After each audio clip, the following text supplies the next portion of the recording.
Hello, CFA Nation, Gabe, and I am here today to live stream this India versus South Africa T20 match.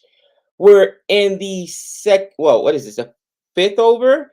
And wow, India decides to bat, and as I'm setting up, Ngidi comes in and takes the wicket of Rohit Sharma. Rohit Sharma gone once again for a pedestrian score. And, India's struggling a little bit here. Just very interesting match. What is up, people? I'm super excited to be on right now. And had some technical difficulties setting up, but it is all good.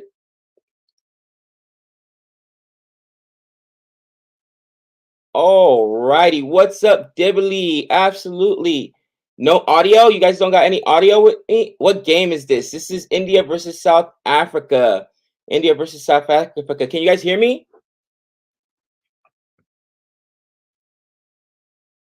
What's up, Steve Webster? What's up, AKR? What's up, John Fred? What is up, people? And South Africa, I feel like South Africa is holding court right now. What's up, Varun? Edged and taken. And Ngidi takes another wicket. Oh, back to back in the same over. Gone Rohit. Gone Rohit. And now KO Rahul down and dusted. Down and dusted. And oh my. South Africa holding court right now. India in trouble. India in trouble. What is up? Morning from UK. Third game of the day so far. Oh my. Love that. Love that, Jordy. Jordy girl is a savage. 3 games in 1 day. And Ngidi on fire. Oh, and Ngidi. Back-to-back wickets. And man, India started off the match batting slowly. This is supposed to be a good wicket, right? A very bouncy wicket. But coming into that over, they had only scored 21 runs. And man, Rohit Sharma down 15 on 14, 100 strike rate. And once again, KO Rahul down. They've had not the best time in the tournament so far. And literally, it's been these next 2 guys carrying India, Virat Kohli and Sky. Oh, Ngidi. Ngidi. What an over, guys. One over, 5 runs, 2 wickets, and 2 huge wickets. And now we have Norkia into the attack. Looks like the first ball. Ooh. Wow. Almost takes a wicket there. South Africa outstanding with the ball today. And South Africa was one of my picks to make it to the Final Four. Now, right now, it's going to be tough for South Africa because of they have to win this match and win the next match, I believe, just to get in. I think pretty much at this point, this match, not that it's not important for India, but I think India's pretty much in. It's a good wicket for fast bowlers. Yes. They also mentioned about the weather being cold, so it looks like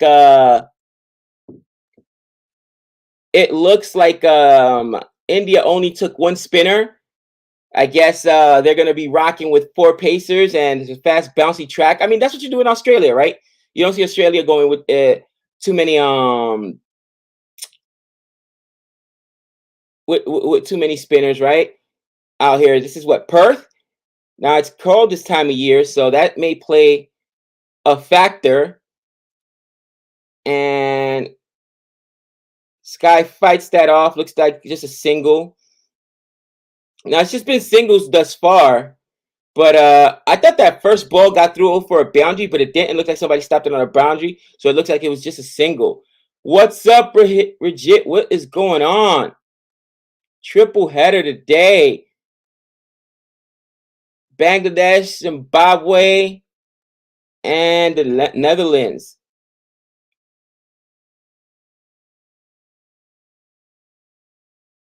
Man, and you got 3 slips in a T20 match. 3 slips right now in a T20 match. I don't think I've seen this in a long time. But there's that extra bounce, and batsmen are finding a hard time. It's Optus Stadium in Perth. We are in Perth. Perth is warm and sunny. It says it's cold today. It said it's cold today. That's what the... Let me know. Somebody tell me what the weather report is out there right now. Is Nick still salty about England and Ireland? He is. He's fired up, and I love it. He's more fired up than I usually am. And, bro, come on. Listen, England, I don't have a dog in a fight, right? I don't rock with England. I've been salty at Ireland 2 games ago because Ireland smacked my West Indies. But the reality is that England now is going to have a tough time of it, right? Because Australia already got through New Zealand. They get the point because they get to share the point. And that is crazy. That is crazy. Ozjat's live. I did not know Ozjat was live and going to be streaming. Ozjat is a savage. I know he was streaming the first match earlier tonight. I actually went to bed early so I could wake up. Right now it's like 4 o'clock my time. Tell Ozjat I said was good.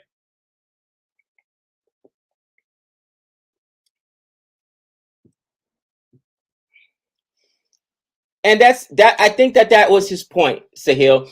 That England getting bounced out would be just unfair, but funny, right? It's unfair. It's got to be, you got to do better. You got to do better. This tournament's too big. This match is too big. And if you want the title to mean something, you've got to do better. The ICC's got to be better about organizing this, having contingency days. It's not that difficult. Am I way behind? Let me see if I can catch up because I'm on a 4 just now from Rock Coley. Yeah, I guess I was behind. I've been having so much technical issues this morning. See how far.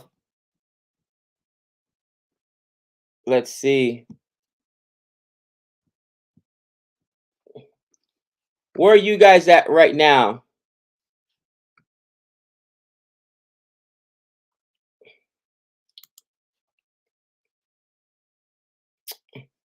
I'm in a third ball right now. Back-to-back boundaries and then a dot. Is that where you guys are at? Rock Coley at strike. Hopefully.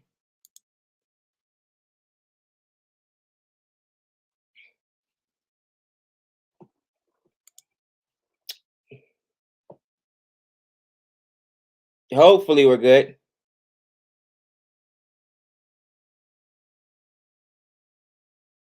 Oh! And Rock Coley gone. Down goes Coley. Down goes Cooley.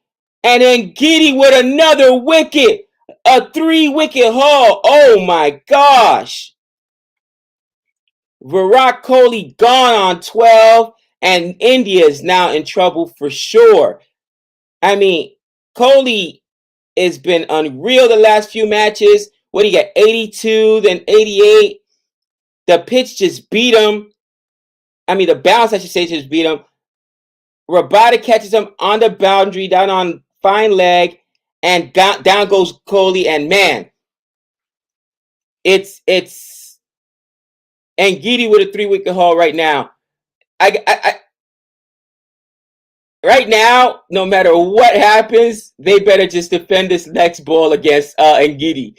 Who's at strike? Is it going to be Sky? Is that new rule in play? Or is it the new batsman that's coming on? I can never tell because I know, I think in the IPL they used it. Oh, Ngidi! Oh, once a CSK member. South Africa's quick bowlers are just holding court. And now you've got Deepak Huda in there along with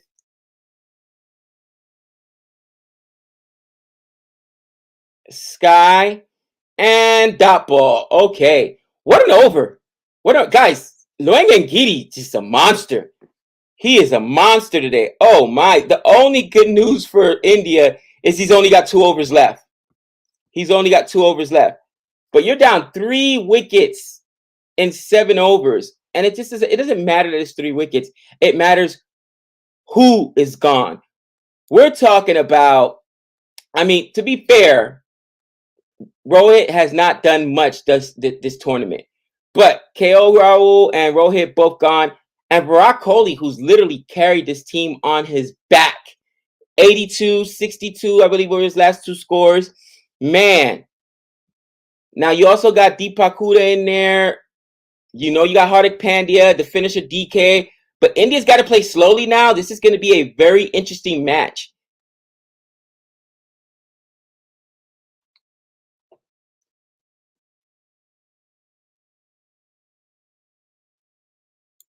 Very interesting.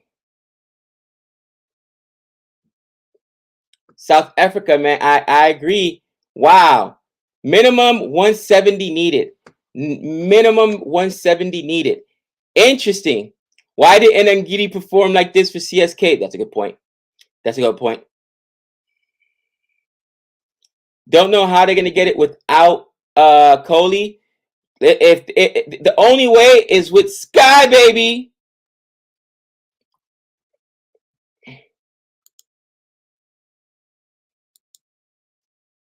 So the pace is really, and the bouncy pitch is really affecting South Africa. Now the question is, do you just bowl out Ngidi right now, or are you going to leave some for the death?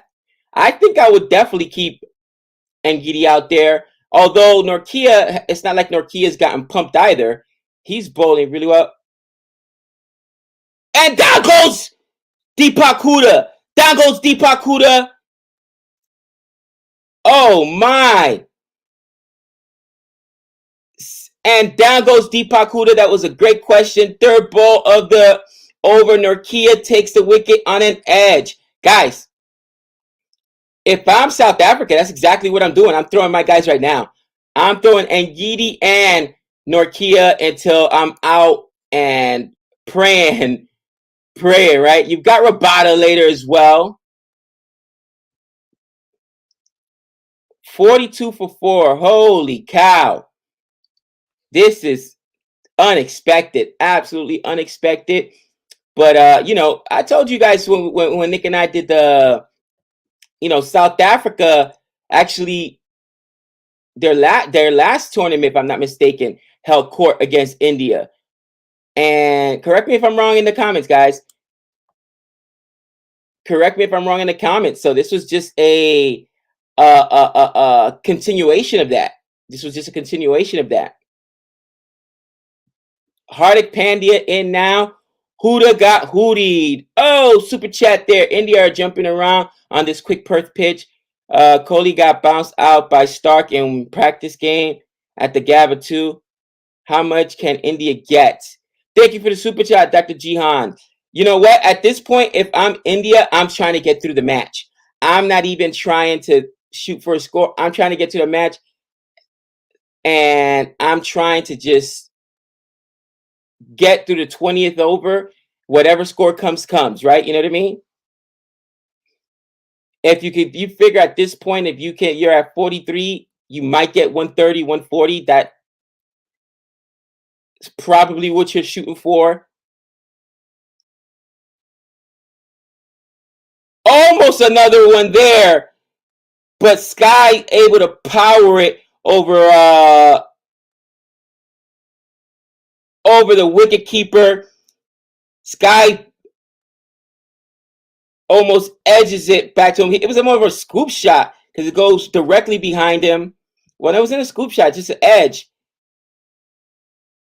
And I was just out of his reach. Wow. That was at 150. 150. Oh, wow. 150 kilometers. India's being aggressive and they're just being beat with the pace. Ooh, another bouncer. Sky unable to deal with it. Norkia bowling quick. Man. And yeah, India's got to change that approach. India's got to change that approach. There goes Norkia's second over. And I'm throwing Ngidi back out there. I'm throwing Ngidi back out there. If I'm India, he's got a 450 economy rate with 3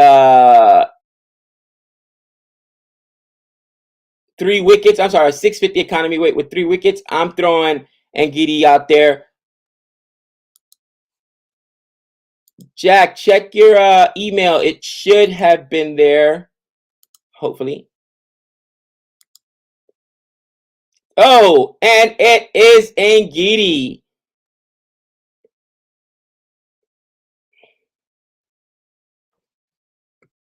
And cut shot there for Hardik, and it looks like it's just a single.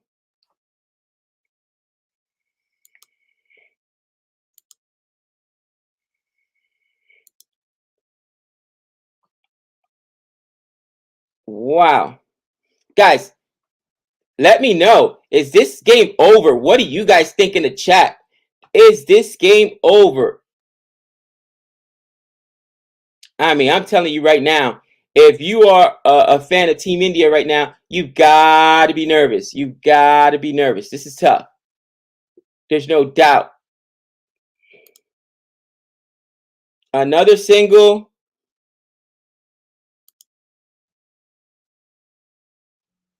So interesting.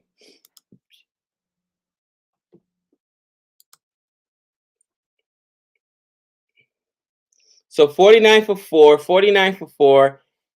And guys, whew, what an exciting match. For what is this? A 12th match thus far? Of course. And Nick and I talked about that, right? Because of all the rainouts and now the abandoned games. Oh, what a catch! Rabada with another catch.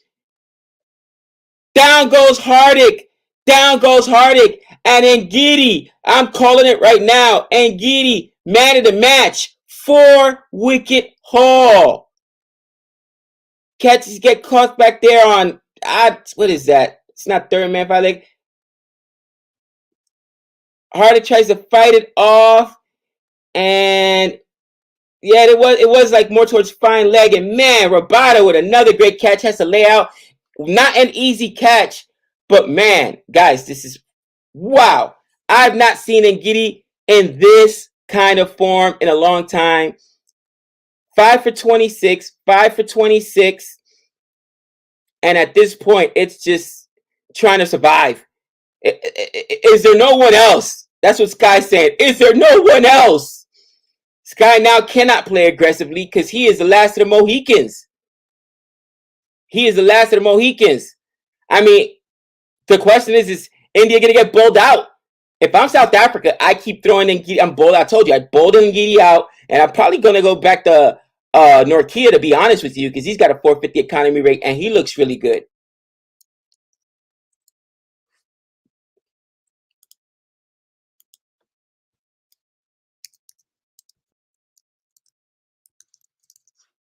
Why is that not working? And DK in now. And I was thinking, are they going to send in DK or are they going to send in a night watchman? And they're asking DK to get here. And we're in the 9th over. They're telling them to last. Holy cow.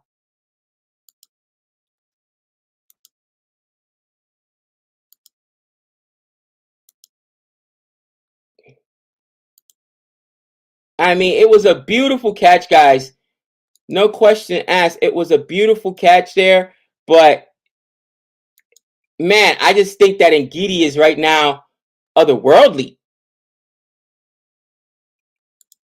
They keep showing the replay of the catch. But, man, what a ball. Wow.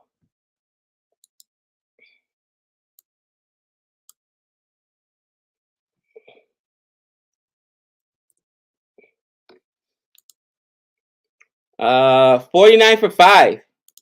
49 for 5. Yeah, it is ugly, guys. It is ugly.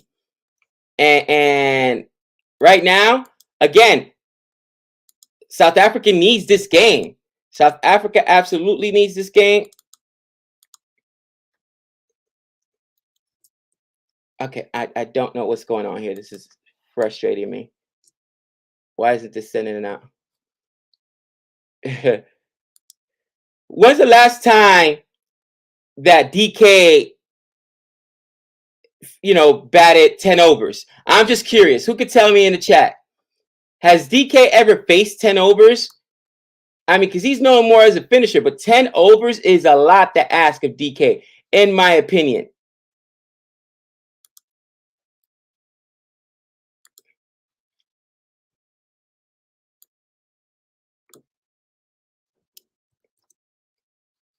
Come on, why is this not working?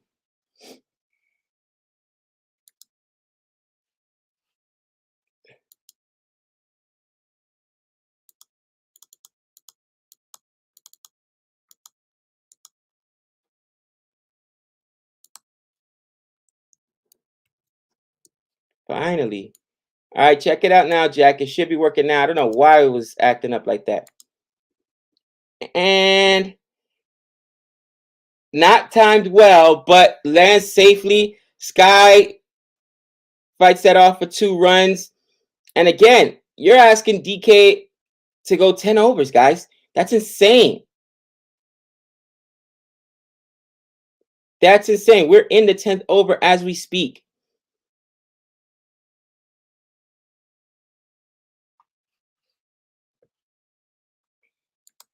Let me get back in the comments here, see what you guys are saying.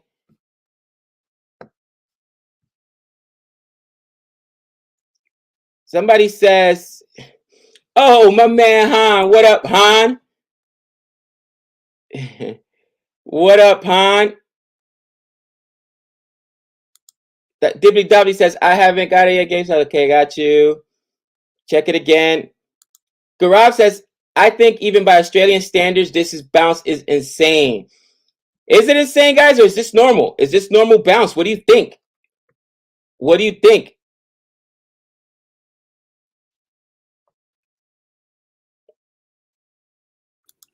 Oh, what's up, Jack? Gabe, how are you, mate? Sky absolutely crushes that one. And Sky just what I'm expecting Sky to do is play more conservatively, but he takes the 6 and pumps and absolutely pumps Norkia there for a 6. Not sure if that's the right strategy, though, because there's no one else. There is no one else.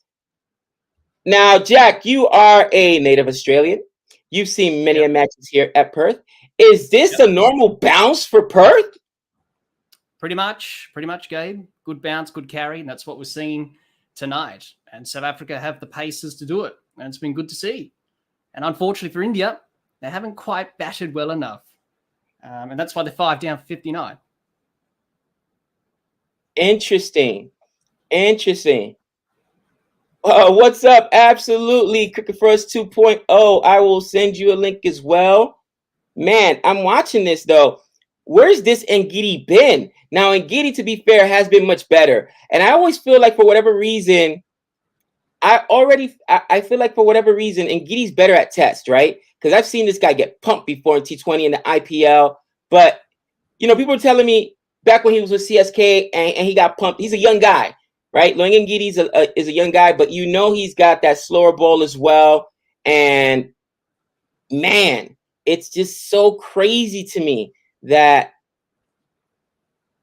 right now, this guy's probably looking better than guys like Norkia and Rabada. I mean, if I were to tell you, Jack, South Africa took a 3-wicket haul basically in 5 overs, all right, because it was 5 of 26. Who do you think got that 3-wicket haul? You would not say Ngidi. Would you have said Ngidi would be the guy? Probably not. Come on. Yeah. Hello, John. Hope you're well. And hello, Han. I know you said hello earlier. Great to see you, as always. And that's going to be the drinks break after 10 overs. South Africa in the box seat. India 5 for 60 after 10. It's time for drinks. Time for a rethink. Oh, now, has this? They're saying that it's unusually cold for this time of year. Is that correct? Because that's what I'm hearing the announcers say since I've gotten out here. And do you think that's played a role into India struggling on this pitch? Not so much the weather, Gabe. It's probably the pitch and the bounce and the pace that they're being unstuck by. Right. It is spring. It is very wet. As we speak, there's a thunderstorm outside my house at the moment, so it's raining quite heavily. Yeah. Interesting. Because we have that weather event here in Australia. And that's why we've seen many games in this T20 World Cup sadly being affected by rain. And I did see the video that you and Nick did today, and it was quite heated. I understand your frustrations, and everyone shares the same sentiments. I don't care. Well, you would think, but we actually got a lot of pushback, and I actually went to bed relatively early, right? I went yesterday with my boys in the evening to go catch that Black Adam movie. Spend some time with the family, right? My son's not playing. Well, he did play this weekend, but he's playing away, so I only catch his home games. So It's a weekend where I got to stay in, get some work done, relax, spend time with the family. To make a long story short, I went to bed probably like around 10 o'clock-ish or whatever, and I know Nick had already posted, so I'm checking. Holy cow, 10 o'clock my time. And I'm looking at the comments, and I'm just laughing. I'm like, I don't get it. I don't get it. Like, look, the ICC, guys, do you understand the money that's involved in professional sports? No, you've got to do better. You've got to do better. It's not that complicated, all right? You absolutely have to plan with contingency days, with rain out days, whatever it takes. This tournament is too big to say we're just going to suspend we're going to abandon a match and everybody gets 2 points. Or even worse, Duckworth-Lewis. Are you kidding me right now? Are you kidding me right now? Duckworth-Lewis is probably the stupidest sport rule in all professional sports. I'm sorry. It absolutely is. And Vegas books love it because they're like, good. It gives an underdog like Ireland a chance to beat a superior team like England simply because of math, which once again, that's not how the game is played. You come on, stop. I don't understand it. And some people are like, well, it's the best that they have and whatever. Oh, that's crazy. It is what it is, I'm afraid, for the time being. And that's how you determine. I'll try again. What were you saying? Go ahead. That's how you determine rain-affected matches, Gabe. But why, Jack? I don't understand. It is complicated with the mathematics and that. I think Nick referred to 92 with the South Africa incident. That was different. That was with run rates. And that's why they thought, well, okay, that didn't really work because South Africa needed 22 off one ball. So that's why they changed it to the current method as it is now. But yes, I do agree that we probably need to have another solution in place, something like that. I think we need to go back to the drawing board. So, Jack, it is what it is at the time being, I'm afraid. I shouldn't need a degree in advanced stats, okay, to figure out a run rate, to figure out Duckworth-Lewis. I shouldn't need that. I'm just saying. You can understand the basics of it. It is ridiculous. But it doesn't work that way because it's this simple. I've seen games. We recently just saw India put up, 40-something runs and 26 balls or something to that effect. Like, don't tell some runs. Games don't work that way. Games just do not work that way. The flow of the game is differently. I can go ahead and throw my best bowlers early, like right now South Africa's doing. But if I get to the death and I bowled out an Ngidi and bowled out an Orkia or bowled out a Rabada, I'm in trouble, aren't I? I might get pumped for 36 and an over, which we've seen. Or are we saying that doesn't exist? It's dumb. And I cannot believe that as a cricketing community, fans just are okay with it. It just doesn't make sense to me. Got a super chat before I forget. Let me get to Jihan. I was at the Australia-South Africa match in Perth when the keeper is standing on the 30-yard circle. The ball is flying through. Did anyone see Stoinis' amazing innings, Gabe? I'm in Brisbane at the moment. Really hot here. hot in Brisbane and cold in Perth. Australia is hilarious though, because I was listening to the broadcast. They're talking about it's like a 5-hour flight from one place to another. You know what I mean? Yeah, it is. Yeah. Obviously, Australia is huge as it is. It's just funny. And another man of the people, Asja, joining CFA Nation here. What is going on? Thank you, Dr. Jihan, for the super chat.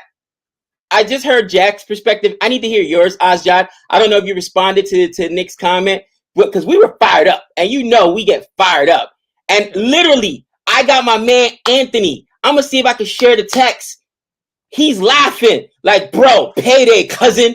And I'm like, what are you talking about? He's like, DLS just got the underdog to beat England. All those guys' money is ours. Because it matters. It's not like the match doesn't count anymore. It's an official match. The sportsbook got paid. Like, at least when the match gets abandoned, it's like, okay, the match is abandoned. That match didn't count. You get your money back. And people that tell me, well, Gabe, ICC can't control gambling. Gabe, gambling doesn't control cricket. Stop it. All right, stop being naive. I got magic beans to sell you. There's gambling in all professional sports. Technically, gambling is only legal in Vegas. Yet every single paper in the United States of America, I don't care what state you're in, has a sports line for every single game. They know exactly what the spread is. They know exactly who the favorite is. Let me think. Why would I need that? I'll let you go ahead. Ask Jack.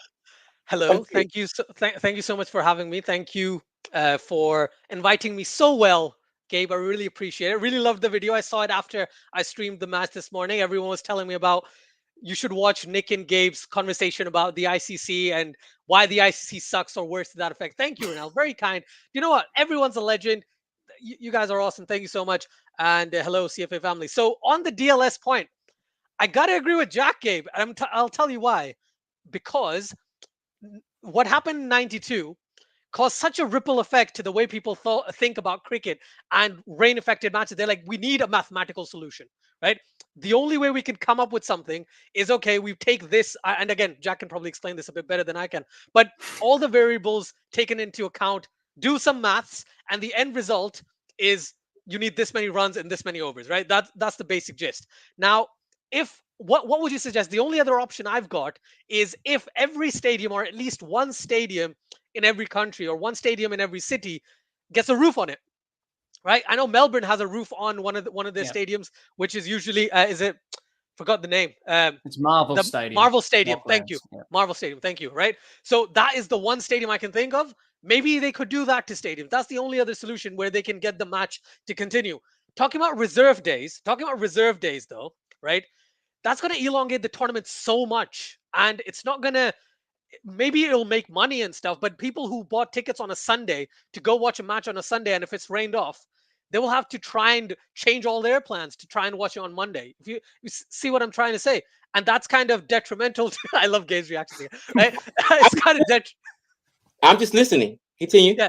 It's kind of detrimental to the fans of the sport, and people are still gonna get annoyed by that, right? That's the big thing. So the only solution they could come up with, and again, I would like to say that Ireland actually played quite well in that game, right? I was quite surprised the South Africa Zimbabwe game was, rained off, because there were like less than an over or so left before they could actually call the game.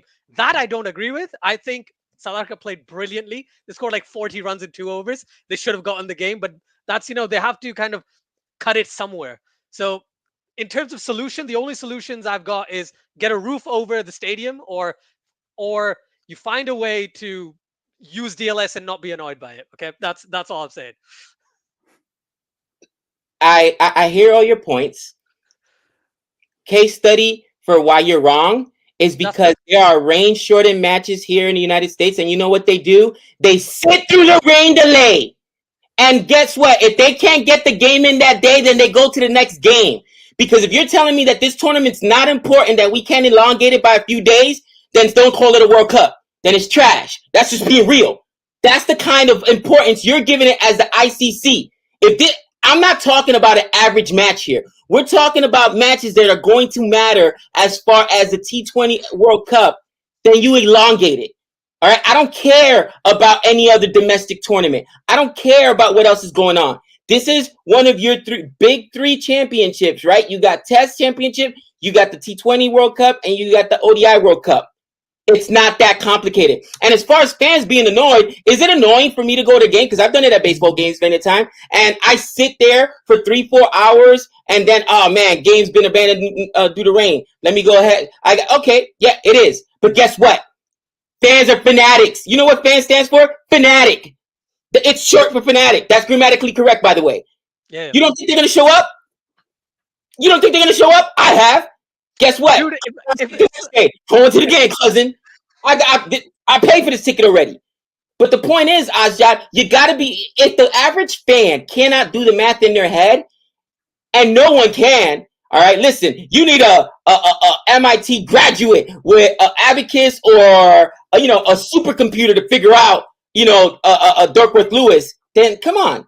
What are we talking about? No, it doesn't make sense. We have to hold them accountable. It's that simple.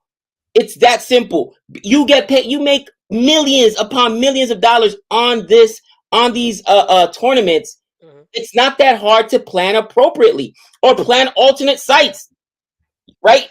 It's not that I agree with that point. Hard. Yeah. You know what I mean? You're in Australia right now. Jack is talking about a training. You talk about Jihan's talking about he's in the oven, right? It's so hot where he's at. Well, maybe you go to that. Well, maybe that's an alternate site. Okay, again, dude, it's not like it snuck up on them by surprise. It cannot possibly. There's meteorologists that can tell you the weather 10 days out. Figure it out. It's insane to me. It's insane to me. And if it wasn't because, again, it was such a big thing here, dude, that my man who works at the books is like, bro, do you know what it is for an underdog like Ireland to come and beat England, who was plus 400? So for every 100 you laid, you have to lay 400 in order to win 100. All right, that's a huge underdog to lose because of a stupid rule. We just said South Africa put up 40 runs in 2 overs. That doesn't exist. Did we not just see India pull out a miracle against Pakistan the first game of this tournament? Like, that happens. What you're saying by having DLS is that doesn't happen in cricket, and that is basically a mathematical algorithm that can be predetermined. And dude, if that's the case, then why do we watch? If you know the result before the game finishes, why do we watch? That's real. Think about it. If a computer can tell you what team is going to win absolutely every single part of the time, India has these players, South Africa has these players, Australia has these players, England has these players, Ireland has these players, then why do we watch? If it's a predetermined thing, I don't want to watch. Just saying. So would you consider an abandoned match? I'm just trying to gauge your kind of thought. So yes, DLS abandon the match. At least that's. I think. Oh, what a shot! Oh, Sky's still in there with a 6, saying, "I'm still here." India needs to win for Pakistan to have any sort of chance. By the way, so I'm just full on India right now. Okay, India needs to win for Pakistan to have any sort of a shot. Yeah. Listen, I know how you feel. Mind you, I'm not gonna lie. I'm a little salty at Ireland because they've come in this tournament, and you're right, they have played well. They smacked my West Indies, by the way. So did Scotland. How did that happen? Scotland.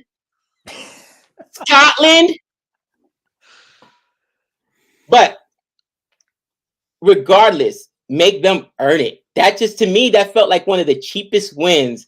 And again, the sportsbook love it out here in Vegas because they're like, free money for us. What? Because everybody likes to bet the underdog. I mean, everybody likes to bet the favorite, I should say, right? Because usually they're going to win the game. So if you got a way to affect the outcome of that change, it's just, bro, abandon the match at that point. Abandon the match, then you go to split in the point or go by net run rate for the tournament. But that DLS is just, bro, it's got to be. I hate it. No, umpires core I probably hate the most. The most. than All DLS. else, I think with DLS for me, because I remember when it was just Duckworth Lewis, and that had issues, which is why Stern kind of said, "Oh, you can make these changes and it should work fine, right?" And then they made it DLS, and it just works a lot better than the DL method did before and the run rate method did before. So I understand what you're saying about, if it's just science, then why do we watch it, right? Then what's the point if you kind of can predict what's going to happen? So the only alternative is reserve days make sense, but that is something. Gabe, I'm a small channel. You're a huge channel, right? Your boring reviews, CFA, 100K combined, all right? You guys should go to the ICC and tell them you guys need to fix this stuff, all right? You need to get reserve days, build stadiums, because as of this moment, none of them. And I'm so surprised the Marvel Stadium in Melbourne should definitely be used, right? Because I thought that's where a lot of the matches were going to happen. I don't know, prior to the names were released, I was like, yeah, this weather might not be great for cricket. Like the UK should definitely have 10 stadiums that have a roof because it rains every third day. Right. Okay. So for that reason, they should try and invest in that, especially in places and countries where rain can be a problem. There's a stat I heard yesterday or the day before.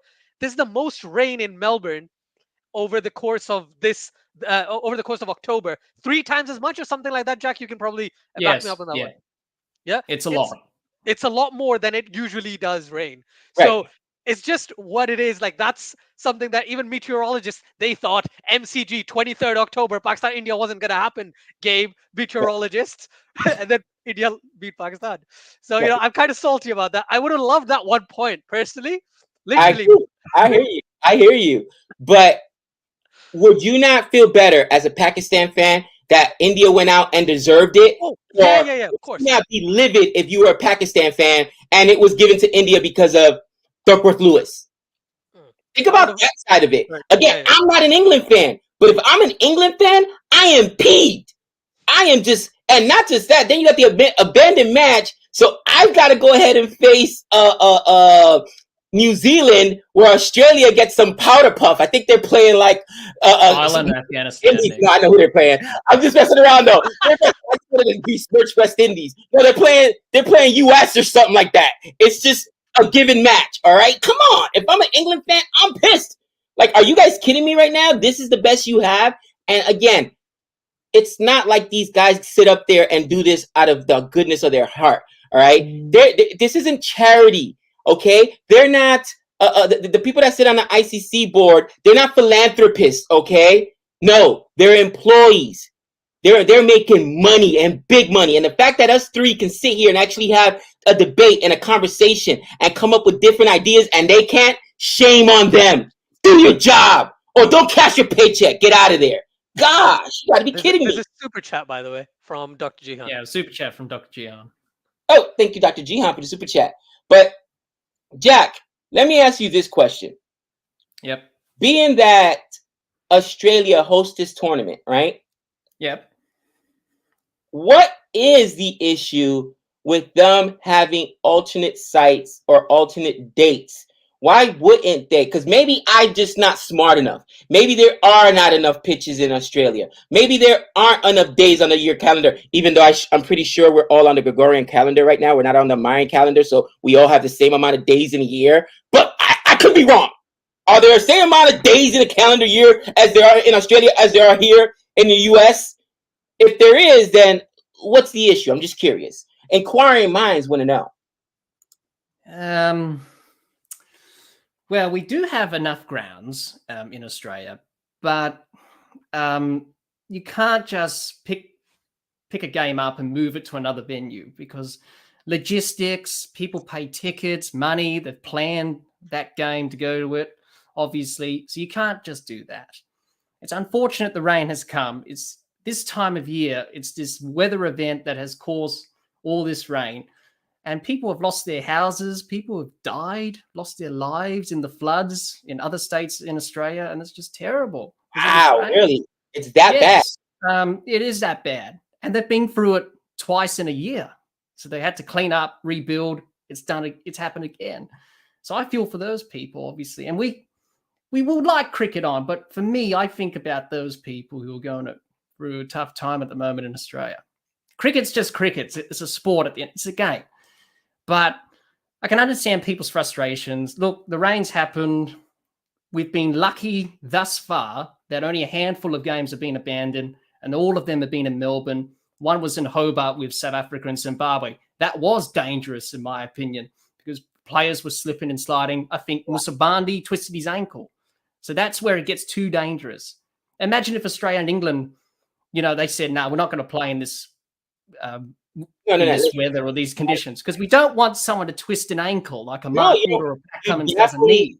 Don't you want don't want that. So get injured. The umpires have got an element of player safety to think about as well. And it's frustrating for fans who've come up and watch the games, obviously, and have tickets. But it's just the way it is. It's just the way it's scheduled. Right. It's unfortunate. If this tournament was held 2 years ago, which it was meant to, because it got postponed because the whole world changed, obviously, we wouldn't have had this problem. But you can't predict the weather 2 years or 4 years in advance. Right. It just happens. No. First and foremost, my heart goes out to those families. I had no idea how bad it was. Yeah, it's quite bad, actually. And crazy weather. And you're right. Ultimately, it's just it's just a game, right? It's a sport. With that being said, as a fan, I much rather make plans to go to another game if I paid for my ticket. Then, in my opinion, and I think that was a mistake there by almost got run out there. First ball of the over. Sky pumps Ngidi for 6. Then a dot ball. DK, I don't know what DK was thinking. That didn't even go far enough. Almost gets run out there. I'm like, why is he running on that? There's a man. He just wants to be on strike and not be striking at 30 strike rate. Why do you even want the strike when you're striking at 30? Oh, and Sky with another beautiful straight drive. Almost kills Luang Ngidi with the drive for a 4. And that Sky's like, bro, that's why I got the strike. You just hang back there. What are you doing? DK? Oh, Sky baby. I was literally queuing the Sky baby, Gabe. Genuinely, after that 6, he's got a 50 as well. Fantastic. Brilliantly played. Sky.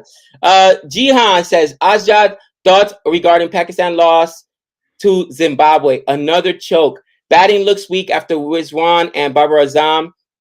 Zimbabwe wicketkeeper almost messed it up at the end, though, but remained composed. 88 for 3 chasing 130 and couldn't do it. Yep. I do want to hear your thoughts on this match, because how do you go from losing by 1 run to India in an all-time classic to them just falling apart against Zimbabwe? And look, now the nation of Zimbabwe is going to hate me. All right, guys, my apologies, but stop it. All right. West Indies could probably beat with Zimbabwe. Just saying. Probably, yeah. Yeah, you're right. I don't know. All I'll say is, I think let's have that as a dead even match, not a favorite in the match. That's how bad it's become for the West Indies. But what happened there, Azad? Right. So Pakistan needed 43 runs of 39 deliveries, something like that, and they could have easily done it. The only thing I can think of is they crumbled under the potential pressure that they were being put under. 6.5 and over to win the match. 2 kind of set batsmen, and what they did was, I hit a 6. I'm going to go for another one, rather than trying to take their time and rotate the strike. The biggest issue Pakistan has is no one after Babar and Rizwan, who, to be honest, right now are struggling with rotation of strike. But apart from those two, no one is rotating strike as cleanly as those guys. And for that reason, it's annoying as anything as a Pakistan fan. Now, when you look at the 88 for 3 and then 129 for whatever they got, is the fact that people just kept losing wickets. And I can't argue with the fact that Pakistan should have won that match.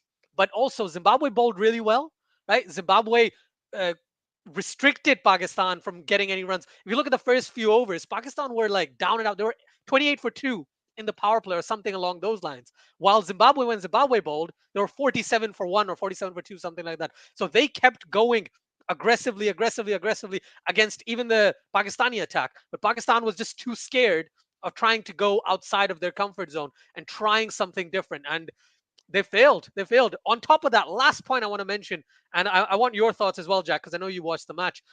Yeah. Pakistan dropped three simple-ish catches, right? You had, I can't remember who, but Haris Oh, Rauf, and then there was a catch at the end.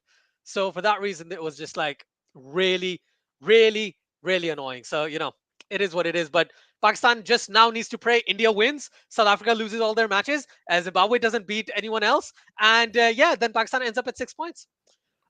And DK goes! Yep. He's gone. down goes DK. Down goes DK. And that is why you don't get the strike, you heathen. Oh, finisher. To be fair, guys, I did say when's the last time DK ever played 10 overs? No one answered that in the chat, by the way. But first ball, he tries to go after it and absolutely gets crushed. It's like if India loses this match, which it looks like they're probably gonna, I'm gonna blame not just the top three that went, but right now they're in a position where they could actually put it because there's Australia still have a spinner they have to play. They still have a spinner they have to play here in the death, right? It's set up so that India can actually put up a respectable score. DK's strike rate's been garbage. Almost got ran out earlier, and then gets put out on that horrible shot. What are you doing?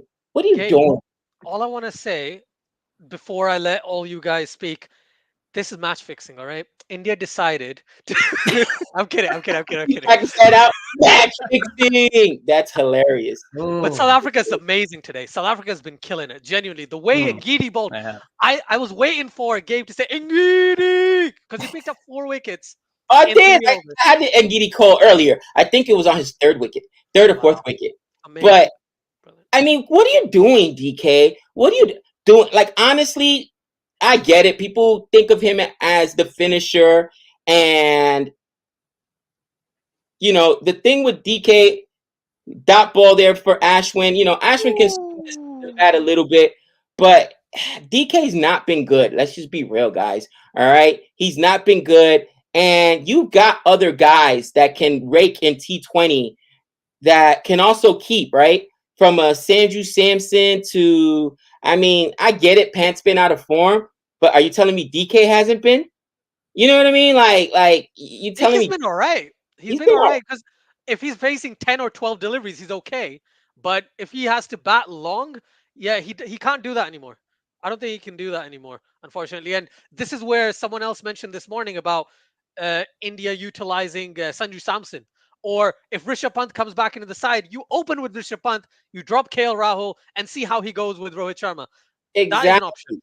Exactly. But to Reneil's point, DK's out of form. And if I'm India, I'm taking this match and saying to myself, okay, what went wrong? Well, first, KL Rahul has not scored in 3 games. All right. So he needs to be shaken up. Right.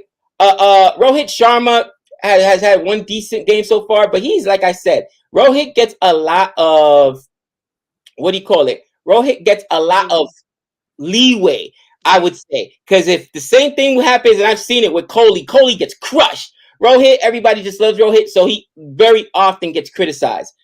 But DK, for real, like, he's not doing enough to earn his spot on this side, in my opinion. You know what I'm saying? And you're just like, you got to be better. You got to be better. It is what it is. At this point, you got Ashwin in there, and he can swing the bat a little bit, but you're right. DK is a guy that is only counted on for 2-3 innings, right? 15, 20 balls max. If I got a player on my team, I'm looking at him, I'm like, yeah, I can't get 10 overs out of this guy. Is that a guy I want on my side? Let me tell you something. I've seen Pant go 10 overs in T20. I've seen him go 10 overs in T20. Has DK ever gone 10 overs in T20? I've seen Samson go 10 overs in T20. But has DK ever gone 10 overs in T20? And he probably has. It's just not been very consistently. Like if you look at Sanju Samson, you look at Ishan Kishan, you look at Rishabh Pant, they bat in the top 4 or maybe sometimes top 5. DK, the reason why he's been brought into the side is because he is a finisher batting at number 7 or something, right? So for that reason, they don't expect him to, right? So at that point, I totally agree with Dixon Nash that Sanju should be developed as a finisher because he can do both. He can build an innings and he can finish games off. And he's playing today in a domestic tournament as well in India. So Yeah, definitely Sanju Samson could be an option. I've never been a big fan. You might remember I'm not a big fan of Sanju Samson. However, I if know. if Pant isn't working and DK is 37, 38 and probably not going to play for India anytime soon after this, um, then Sanju Samson seems to be the most logical choice, apart from maybe Ishan Kishan. But Ishan Kishan also needs to open. If you want someone in the middle order to or finish, you have Sanju Samson. If you want Right. an opener, maybe Pant or Ishan Kishan. What do you think? Yeah, maybe I forgot Ishan Kishan, right? That's another option. So I mean, I'm just saying, if I'm India, and Indian fans can say, do you still want to have DK out there? If it comes down to another match like this, where everybody, the top order falls, and you've got a Virat Kohli, you've got a Sky, you've got somebody out there, and you need 7, 8 overs, is it DK you want to get the call? Is that the guy you want in that championship match? Just asking. Inquiring minds want to know. Steve Webster says, I answered it, Gabe. DK batted for 10.1 overs when he made 31. Look at that strike rate. Against 31 who? overs Against who? in Against who? 2018 against my West Indies. If you only scored 31 runs off of my West Indies and 10.1 runs, that is not a victory, my friend. That is not even a little bit of a victory. Are you kidding me? 10.1 over 31. And it's so sad that it was my West Indies that couldn't get DK out in 10.1. I feel like that doesn't count. No, I'm joking. I'm joking. Oh man, that shouldn't count. It's against the West Indies. There should be an asterisk by that. You know what I mean? Like, who was really bowling then? But man, it's interesting. You know, I knew Sorry, go on, Gabe. this is. I thought that this was going to be when India was going to attack. I thought that this was going to be because they had to get these overs in from this spinner. And no, they are almost playing back. That is interesting. Now, Ashwin takes a single there, rotates the strike. Maybe Ashwin will attack the spinner. But you've got a spinner here in the depth. Don't you attack him? It's difficult to smash him all over the place. And I'll let Jack talk because I've been replying to everything. Jack, go ahead. Go ahead, answer that question. Well, I think they're just knocking it around. Look, there's big gaps in Perth. You can knock it in the gaps, run hard. But that goes to the boundary down to third man from Suryakumar Yadav, an outside edge there. Racing along this Perth outfield, lightning quick, as always. Just knock it around in the gaps. And if there's a bad ball from him, look to attack it. But you can't afford to lose another wicket here. You can't afford to lose Sky. He's the set batter. Yeah. If you do that, then the innings is going to fall apart, isn't it? So it's a difference with India posting a score they can bowl to, whereas a score that they're not going to be competitive at. So they're doing the right thing here. They've got a boundary in that over, and that's gone over the rope for 6 again. What a shot from Suryakumar Yadav. You're a little ahead of us. Guys. You're a little ahead of us, Jack.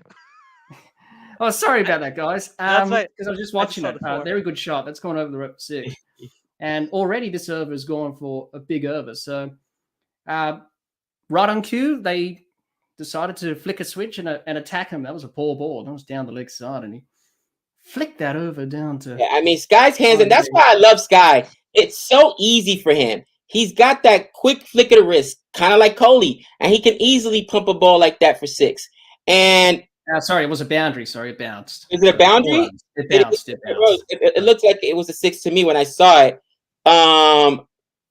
But with that being said, dude, it's like I figured that they would be attacking, but because I've seen Ashwin swing the bat a little bit, and I'm like, Ashwin at the very minimum isn't he's not a walking wicket. He's not a walking wicket. So I thought Ashwin would have tried to attack him. But to your point, somebody's got to be there to be at least maintain a partnership, because Sky's got to be there to the end. So that makes sense. And 115 for 6, 115 for 6, 3 runs over. And again, everybody was saying you need 170 on this pitch, right? That's a pipe dream, right? From the point that India were at, I said they got to try to shoot for, first of all, bat to the end, don't get bowled out, and try to at least put a score you could bowl to, which is what, 140? Well, Zimbabwe defended 130 the other day against Pakistan, so it could be done, Gabe. It's Pakistan. It's not South Africa. It's Pakistan with 2 openers and then no one else who can hit a 6 on any ground in the world. All right. Well, I'm being. Oh, you wanted to get my thoughts about that match, Astrid. Yeah. I switched off of it because I thought, Pakistan going to win this game. That's not going to be enough. Never. And then I came tuned back in and they're 5 down for 90 odd. I was like, oh, hang on, this game's getting close. And then I watched until the end and I was like, Chaveka, what are you doing? He fumbled it and then he got it back on the second attempt and Shaheen was run out by miles and they went crazy. And I was like, good on Zimbabwe. Unfortunately, I feel your pain as Joe being a Pakistan supporter, just seeing that defeat. But now that's what we want in the game of cricket. We want to see these teams compete and win like we saw with Zimbabwe. Right. What a game from Zimbabwe today. I was jumping up and down my living room and I was saying, it was a no ball. The keeper took it in front of the stumps. I was like, you couldn't write a better script for this match. And then Zimbabwe didn't capitalize on it and they bowled a dot ball, Bangladesh. This T20 World Cup's been very exciting from my opinion. Oh, absolutely. And I think that was kind of my point earlier, that you take those things away when you just leave it to some computer's algorithm, right? Because you figure, 130? No way. The computer algorithm, what would have the DLS have been there, right? What would the algorithm have told you there, right? That, 130 is like undefendable. Is it? You're just taking away what makes the sport beautiful when you just say that, this is what our algorithm tells us. Stop. You know what I mean? With that being said, I wanted to address this right here. I hope everyone heard it in the video that I did. Guys, I feel bad for John Campbell. I do. And let me tell you something. My son right now is a collegiate athlete, right? And wow, what a shot for 4 there. Sky with another boundary. And it's a thing of beauty watching him bat. What a crazy shot. Oh, Sky. He's a tennis player today. He's a tennis player today. He's like, I'm hitting anything. Anyway, to make a long story short, my son, obviously as a freshman, true freshman, which means he's not like a red-shirted freshman who's already been there for a year. He played like by the 3rd game. He became a full-blown starter by the 5th or 6th game of the season. He had a 99-yard game, 2-touchdown game. I mean, and then in the one game where he caught a touchdown, he got brought down and got injured. His next game, I didn't think he was going to play. He ended up playing a few overs because he only got to practice one day. In any event, my point is, being a former athlete, having family members that are athletes, my son right now playing in college, guys, I never wish injury on people. And not just that, I know that when you struggle with injury or just slow performance, then you get desperate. You want to put extra time in the gym. You want to put extra time in the nets if you're a bowler. You want to do something because you see that opportunity slipping away from you. And do I agree with what John Campbell did? Absolutely not. But at the same token, I feel bad for the kid. And I understand that this is his career we're talking about. I always trashed him because he played poorly, but I don't wish a suspension or banishment on anyone, because he's put in a lot of hard work, a lot of years in order to be for it to end that way, right? Because this is basically a death sentence, right? He's probably not going to come back from this. So I feel bad. I do not rejoice in it. And, I mentioned that was the last time I would ever besmirch the great name of John Campbell, because now it's not funny anymore. Now it's just like, oh, this guy got so desperate, he had to resort to doping, which unfortunately a lot of people do. It is what it is. You know what I mean? That happens in the sport, right? You're losing your future. You're losing everything you've worked so hard for. I'm going to be desperate and I'm going to do something that I probably shouldn't do. So just in case you guys didn't catch it, again, I feel bad for John Campbell. I do not wish that on anyone. And I hope him, honestly, a comeback. I hope that he's able to get himself clear and maybe have a second shot at his career. Who knows? Because it's a 2-year banishment, but 2 years off for an athlete, that's a long time, man. Got a super chat real here. Guys, thoughts regarding pitches for this World Cup? Up in the air and taken. Ashwin gone. off of Parnell. Parnell with his second wicket here. Down goes Ashwin. Now, this is the 18th over, so I'm not, or the 19th over, I should say, so I'm not that mad at that shot by Ashwin, other than to say, you know, he tried, he did that a few times. He was just trying to get it over the batsman. Rabada, people forget how good of a fielder Rabada is, right? The guy's hands are like mitts, bro. The ball looks like basically a tic-tac in his hands because his hands are so huge. So he barely drops one.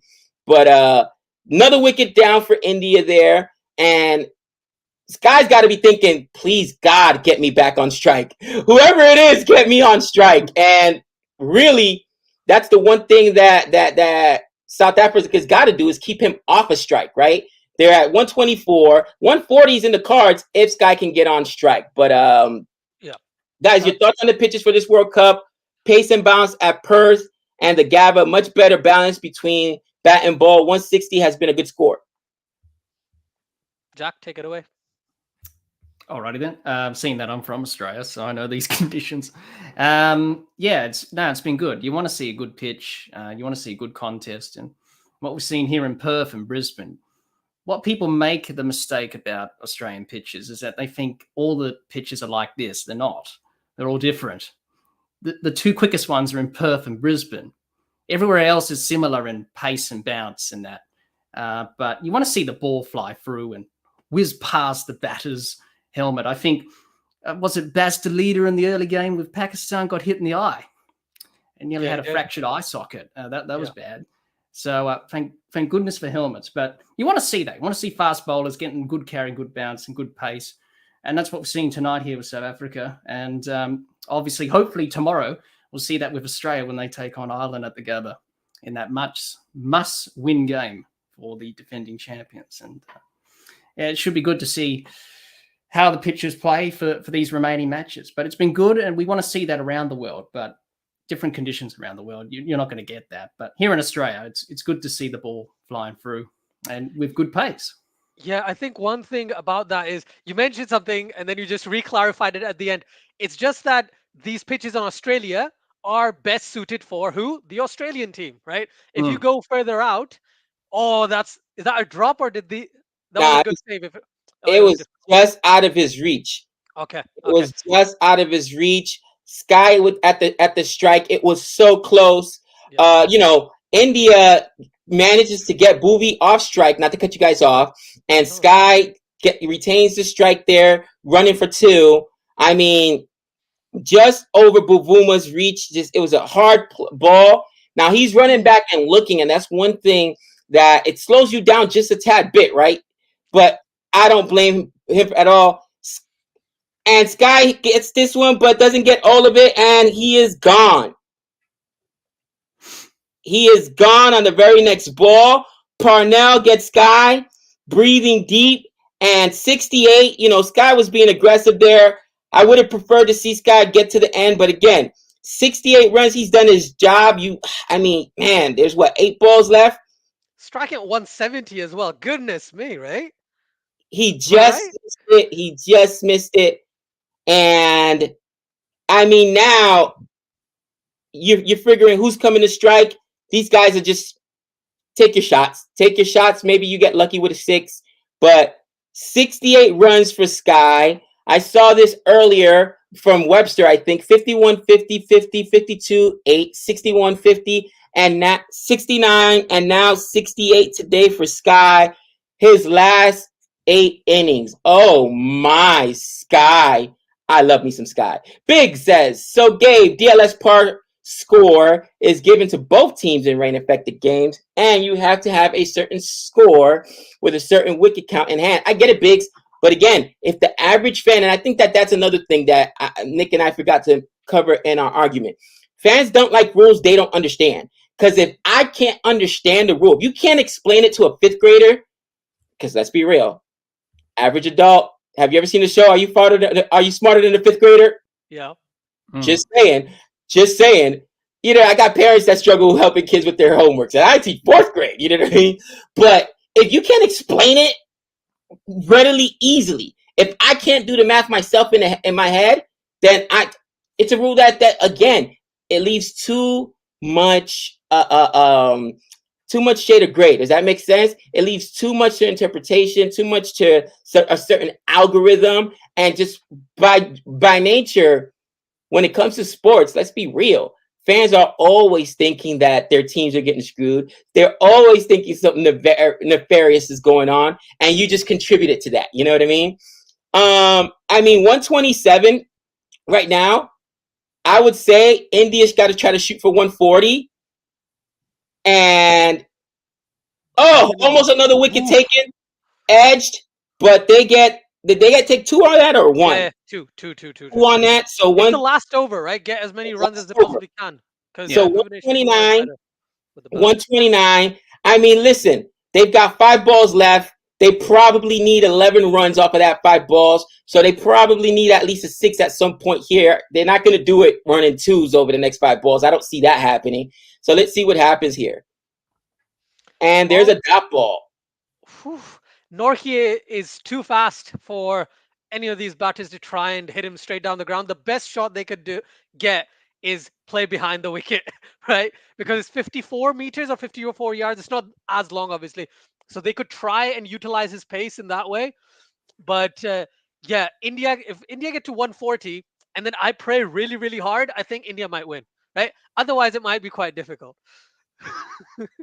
Because the South African batting has looked good. Apart from Temba Bavuma, de Kock's looked good. Riley Russo has gotten 200s in a row, basically, if I'm not wrong, right?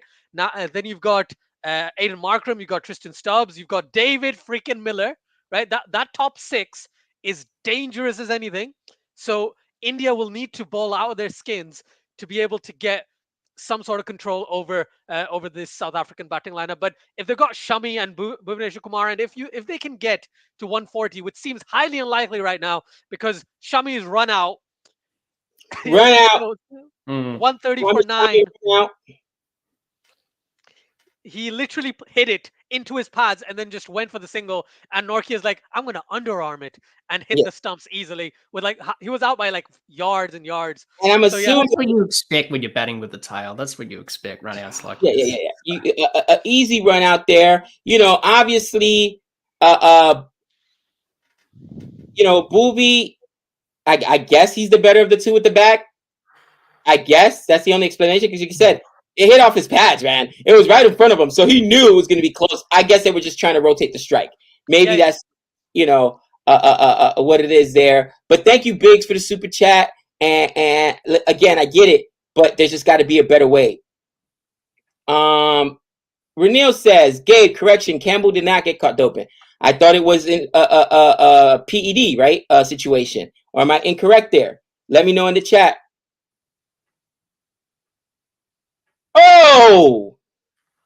They get a single. They steal a run there. Come on. No ball, 6. Free hit 6. That's what we need. No ball, 6. Free hit 6. Crazy for it, man. That is hilarious. That is hilarious. Gabe Campbell didn't know. Campbell didn't submit a sample to the doping agency when they asked him to submit one. Okay, so the interpretation is because he didn't submit it. Okay, I get it now. Thank you, Renil. Thank you for that clarification. I think Biggs said that a couple of times. There's a super chat from Biggs about it as well. I just saw. Yeah. Yes, run two. Doesn't matter if you get run out. That's fine. Keep running. Get as many as you want. Yeah, go on, Arshdeep. Go on. Why do you want to stay not out? What is wrong with you? You're I'm ahead of you guys. He's trying to run a single with like know what happened. 134. South Africa needs 134 to win. And if India bowls better than Zimbabwe, they can do this. They can better than Zimbabwe. That's so sad. He said better than Zimbabwe. I love it. Super chat by my man Biggs. Campbell did dope, Gabe. He didn't submit a good blood sample to the agency when they asked him to submit one. He got 4 years and might appeal the ban. Okay, and thank you for the super chat, Biggs. And thank you for that clarification. So I'm assuming because he didn't submit it, the allegation or the interpretation is because it wasn't clean. Who knows? 140 I think would have been a little bit more of a respectable score. However, we've seen a team fail to defend one, a lower score. Let's just say. Gabe, what is with the shade, my friend? I'm What not is with the shade? saying. I'm just saying. It's fine. It's fine. Thing is, Uh, Pakistan messed up in that game. So what India needs to do is bowl so well that South Africa messes up. Like, if I'm being truly like as analytical as possible, Right. India has the bowling to be able to do this. They don't have the pace, but we saw Bhuvaneshwar Kumar and Arshdeep Singh get decent bounce. We saw Mohammad Shami bowl really well on bouncier tracks. So the pace bowling from India is still pretty good. You look at Hardik Pandya, he might have to change his tactics a little bit. He might Right. not need to bowl as hard into the pitch as he does bowl some slower deliveries. At least that's what I see, and could be wrong, but that's my take on it. He needs to change a bit of his tactics potentially. But overall, India getting to 134, not the greatest thing for me. But it is what it is, right? It is what it is. It is what it is. Jack, in Perth, which is known as a bouncy pitch, with India's bowlers, do you think that it is enough? I mean, once again, you're looking at Arshdeep Singh, who's been really, really good with the ball, guys. Let's just be real. Mohammad Shami, Bhuvi, who, again, Bhuvi just doesn't have the pace anymore, but he does got that swing. Can those guys, Hardik Pandya, obviously, can those guys get it done? Because Ashwin, again, a spinner, you're going to throw him in there with experience, but can those guys get it done? You don't have a Bumrah, right? You don't have, which, again, I still contend, this is a perfect pitch for Umar Malik, but they decided that we know better than Gabe. Of course, they know better than me. But still, you know what I mean? I was shocked when he got left off. Like, guys, this is like probably India's biggest pace guy, and he gets left off. I did not understand that, but it's not for me to understand. Do you think it's enough? no, I don't. No. My simple answer, no. I just don't see it happening. I don't think it's enough in Perth because it's a fast-scoring ground, and South Africa have been batting well. Rousseau and de Kock at the top of the order, and then you've got those big hitters, Miller and etc. Right. India don't have an X factor of pace like Bumrah, so they are going to struggle on this pitch that has pace and bounce. We saw from South Africa, if you got pace, you hurry up batters, less time to react. They don't have that, so no, I don't think they can defend this. But if they take wickets in the power play, we all know that if you take wickets in the power play, you've got a good chance of winning the game. So they need early wickets. But I see South Africa winning, I think, at this stage. I think South Africa will be very happy with their position in this game right now. I think it's more 75-25, if I'm being truly honest, like to South Africa, just because of the low total and because they do find it quite, not easy, but they find it a lot easier here to bat and bowl rather than if they were playing in England or they were playing in the subcontinent. South Africa is much better in Australia because it's a bit more similar to South Africa than anywhere else. Right. Yeah. It's similar to South Africa with the flat pitches. And listen, I agree. However, this is what's beautiful about any sport, including cricket. Thank you so much, Arun. You don't know. If we knew, let's just shut it off right now. Right? Let's take a nap. It's only 5 o'clock in the morning, my time, or 5:42, I should say. Right? Let me go have some breakfast. But you don't know. And here's the thing. What have I seen? I've seen, and we're not talking about me just trying to throw shade, but in this very tournament, you've seen teams, fail to defend low scores. You've seen other teams pull out again. Everybody would have said, and I'm not throwing shade at Pakistan, but everybody would have said India's done.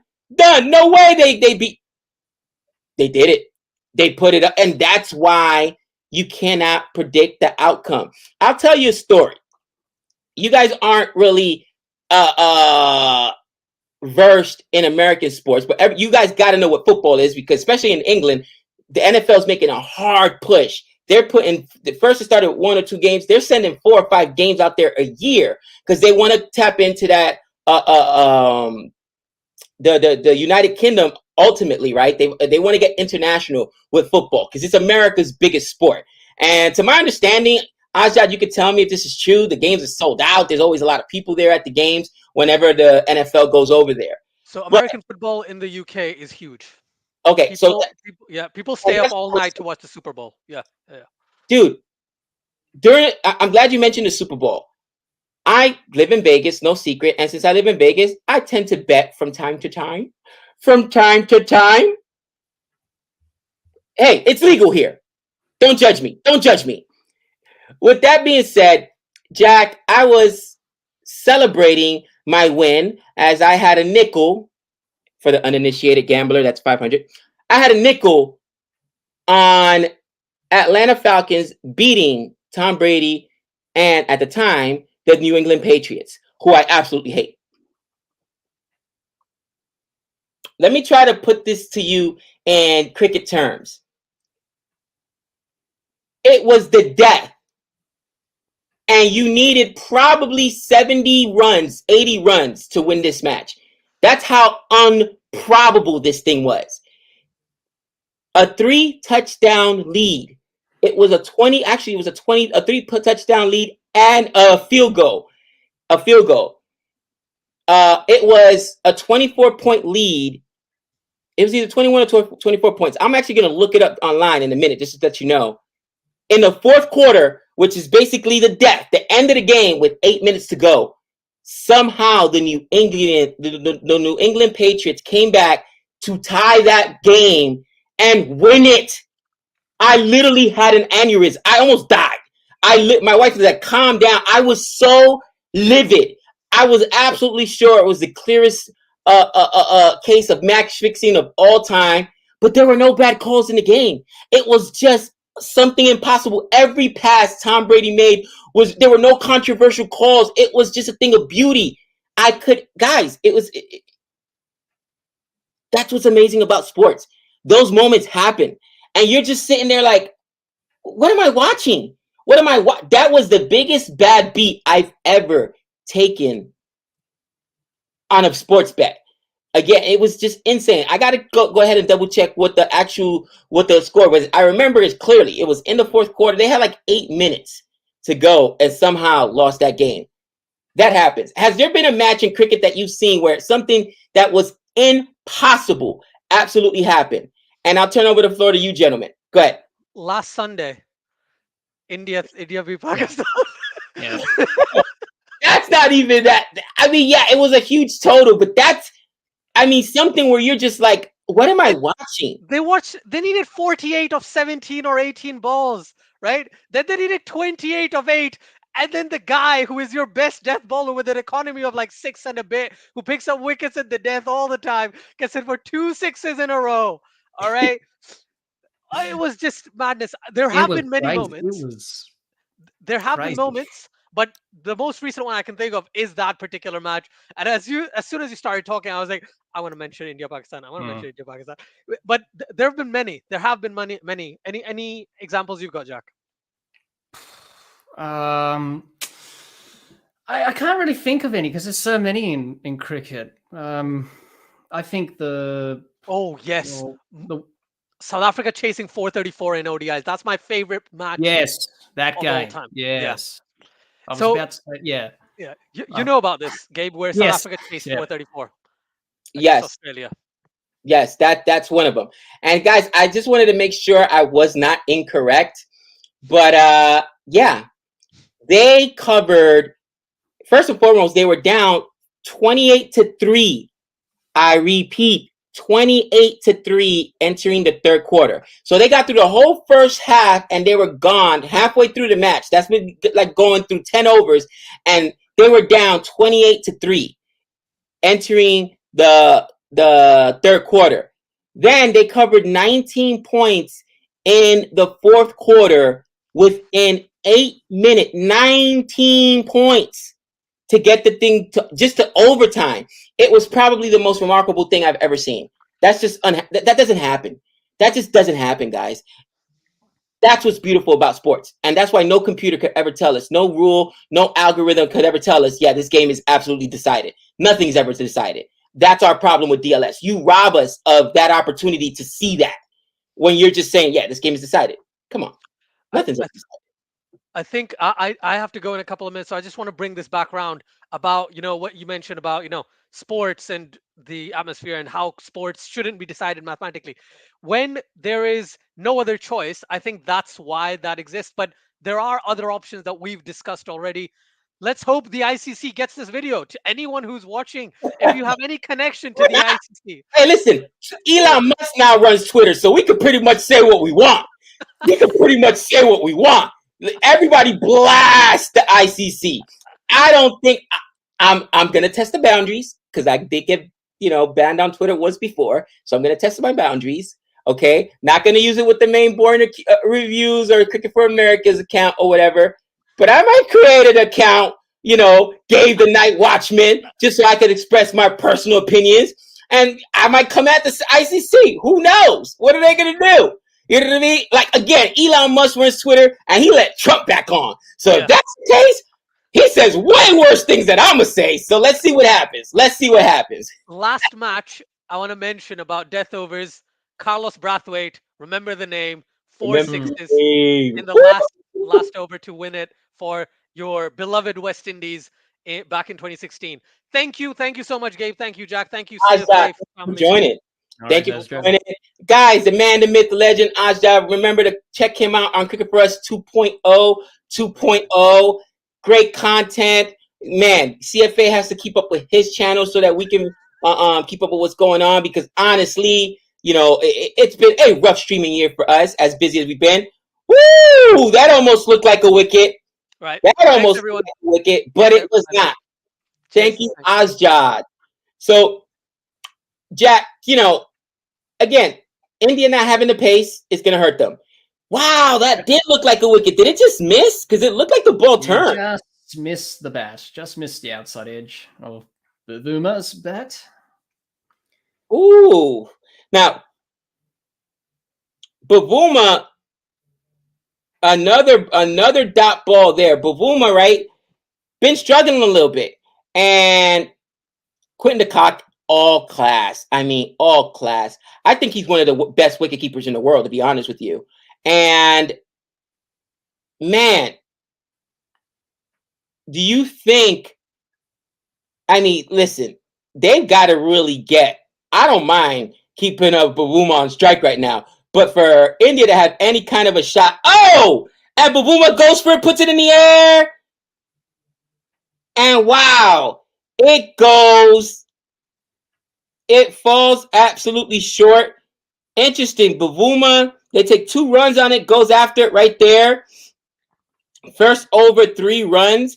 And I think that this is what South Africa needs to do, because it was a very low strike rate in the power play for India. As a matter of fact, I don't think they did not score the first over. And I think the first over was a maiden, if I'm not mistaken. And in the second over, they might have gotten 1 or 2 runs or something to that effect. So I think that if I'm India, I'm doing the same thing right now. I'm trying to put pressure. If I'm South Africa, I'm trying to establish that score and not put any pressure on my guys. I'm getting trolled here. Boone going to coach the West Indies. Gosh, I hate Aaron Boone. Why? Guys, it's 6 a.m. I've been streaming almost 2 hours. Why? Come on, Magic. You gonna set me off? Come on. So, Aaron Boone, just to let you know, I'm not sure if you follow American Sports Jack or my beloved Yankees. He had a huge home run for the Yankees, which, by the way, that game, that year, they didn't even win the World Series, but he did hit a huge home run to get the Yankees to a World Series, right? 20 plus years ago. His family is baseball royalty. His dad was in the major leagues. His brother was in the major leagues, uncle coach. So because he's such a figure, the Yankees gave him the head coach job, and he's been a disaster. And down goes Quentin de Kock. And like I said, Arshdeep Singh, absolutely dangerous. What a huge wicket. As I'm praising Quentin de Kock for his matches, down goes Quentin de Kock, and Azjad and Pakistan still has life. Oh man, What a great catch there by KO Raul and Arshdeep Singh, man. I literally this last year in the IPL, he was bowling, and I'm like, man, this guy, why don't they give him the ball more? He's with RCB. This guy is huge. He takes wicket. He takes wickets. What a huge wicket. And this game is not over. Great ball there. But anyway, is there a coach you can think of in Australian history that has gotten the job and done nothing to deserve it, but yet the organization sticks with him? That's who Aaron Boone is. And it drives me crazy. I hate him with a passion. You have no idea. And the guy, once again, swept, which the Yankees have never been swept in the playoffs. Swept by our rivals, Houston, and they're talking about bringing him back. I don't get it. I just don't get it. It drives me crazy. Is there a coach in cricket that you hate that much, Jack, that does not deserve his job, basically got his job through nepotism? I can't think of any. There's been so many coaches that Australia's had. I think around about 7 in its history since we decided to have a coach professionally. I think the best coach that Australia ever had was Bob Simpson, because he got the team back from the doldrums with Alan Border in the 80s and then built up that brilliant era, obviously. So he's probably the best coach that we've had. We've had some other coaches that haven't really done well over the years in Australia. Probably Andrew McDonald maybe comes to mind. Gabe, the current coach, probably, because a lot of people don't like him. I think John says Michael and Mickey Arthur. Yeah, Mickey Arthur. Yeah, John Buchanan as well. And I mean, you speaking about that, here's another thing that I forgot to mention. The thing that really upsets Yankee fans as well is that they replaced. Is that gone? Is that gone? It looked good to me. Well, I think they've reviewed it. Did they review it? It looked good to me. They reviewed it, I think. Let me know in the chat. That's a huge thing. India's reviewing it. Review it. Now here's going to go umpire's call. Here's where umpire's call may come into this. Let's hit him above on the thigh. And the thing here in Perth is the bounce, whether or not it's going to go over the top of the stumps or not. It was given not out, so I understand why the umpire gave it not out. The bounce. Umpire's call, as usual, coming into play. Now, once again, the line looks good. Could be pitching in line. The question is whether or not it's outside the line. No, it's in line. That's good. That's in. It's out. Yep. It's gone. Yep. It's gone. It's hitting the stumps. It's out. He has to overturn his decision. He's out. Looked good to me. I said it looked good to me. I don't understand what this umpire was looking at. Did he think there was an edge there or something? No, he just probably thought, well, the bounce probably just hit him above the thigh. So in Perth for the extra bounce, you assume it's going to go over the stumps. But on ball tracking there, it was not going over the stumps. So that's why we have the DRS. So Rousseau's going for a duck. It's 2 for 3 for South Africa. 2 for 3. In this match now. 3. And I said, that looked like a wicket. I don't know what that umpire was looking at. Arshdeep Singh, the Dragon Slayer, with he's bowled well. With 2 wickets. And Arshdeep Singh says, why not us? I'm not out of here yet. India fighting, and this is why we play the game. Don't tell me, 1:30, it's done. Don't tell me a computer's going to do that. Stop watching the sport if you want a computer to give you the outcomes. This is what computers can't tell you. The heart of a lion, the heart of a champion. You go out and you fight and you battle. Gosh, you got to be kidding me. It's not over till it's over. That's for sure. It's never over till it's over. And if you think it's over till it's over, then find something else to do. In professional sports, you're discounting the heart of men, the heart of warriors that go out there and will lay it all on the line. No computer can quantify what it means to actually be a professional athlete and have those moments. Come on now. Arshdeep Singh's next delivery. Whew. And Aiden chips that away. I was going to say, was he going to go for a 3-wicket haul? And, nobody was there, so it goes all the way for a boundary. So, Aiden Markram with a beautiful, just chips it away, kind of settle things down and say, whoa, let's settle things down here. Let's be a little bit more conservative. We've got wickets in hand, but man, look at that ball, the way it came in on him. I could see why he missed it, because that was just a filthy delivery. Filthy delivery. Yes, they've started well here in India, but they need to keep taking wickets. 2 for 7 is a good start, but South Africa, they can get a partnership back here with Markram and Bavuma. So they'll need to keep taking the wickets, India here, but good start nonetheless. Absolutely, man. Absolutely. What a great ball there by Arshdeep Singh once again. Dot ball. Let's see what he's going to do at the end here. And again, South Africa has to be careful not to lose a wicket, because what's crazy is, right now, you got Bavuma, who's the guy who's been off. I mean, Quinton de Kock's been amazing, right? Rose basically had a century. I mean, another dot ball there. And now you're counting on Bavuma and Aiden Markham, because they got David Miller obviously still but that's a lot of overs. And after that, it's once again, you know what I mean? A dicey proposition. So South Africa is counting on their captain, basically, Bavuma, to do something. They're counting on Bavuma to do something, and he's the one guy who's been out of form. You know what I mean? So let's see what happens here. Are they going to play it slower? And what's interesting is you normally see very high scores here on these flat pitches in Australia. But man, we've seen some low scores. I mean, what's going on, Jack? It's probably the weather, and the pitches have a little bit something in them. That's why, which is good to see. You don't want to see flat pitches every time. Makes unattractive cricket. You want to see a contest, but teams have just struggled to adapt. They haven't really batted well. Even that player against New Zealand in the first game, that was very depressing to watch. Getting bowled out for 111, chasing 200. I'm like, what is? Yeah, that was a poor batting performance from Australia. But they improved slightly against Sri Lanka, which was here in Perth, and Marcus Stoinis went off 59 of 18 deliveries, which is a record for the fastest half century for Australian T20s.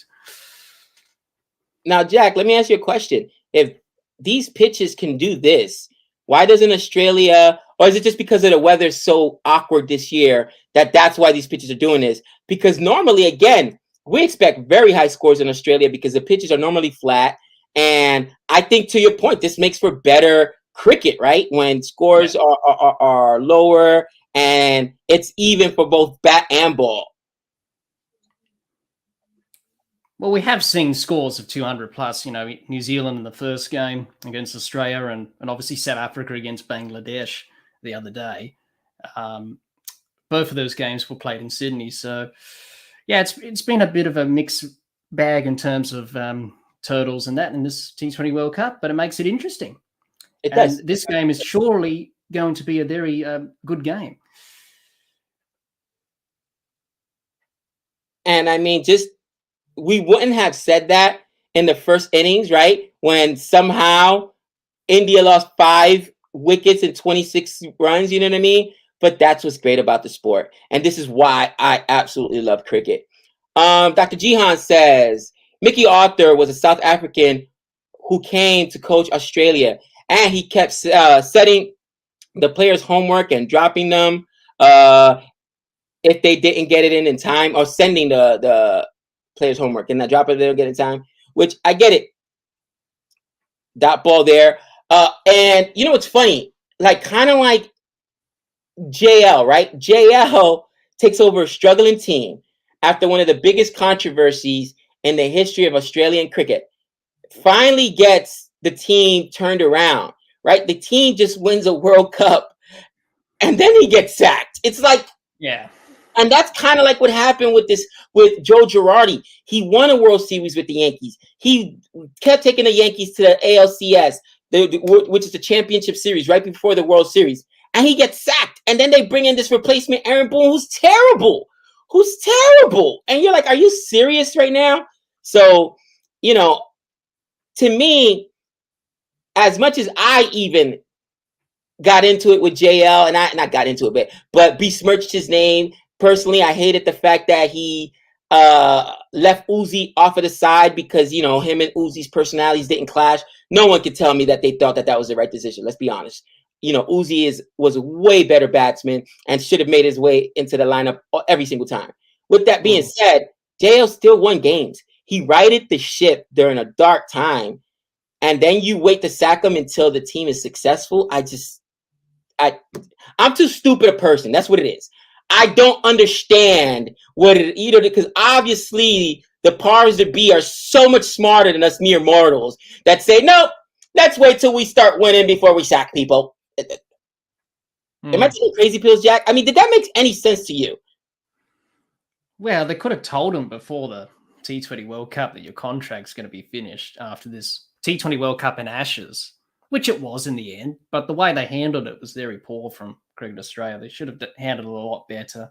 And many people are saying, well, since he's gone, the team haven't really been performing as well under the new coach, Andrew McDonald. Look, at the end of the day, it's the players that get the job done, not really the coach, really. He's just there to, you know, offer advice or whatever, you know, all that stuff. It's the players who take ownership for their performance, not the coach. The coach doesn't go out there and play the game for you. You got to go out there and do it. So, yeah, it's been a bit of mixed reaction since JL's departed.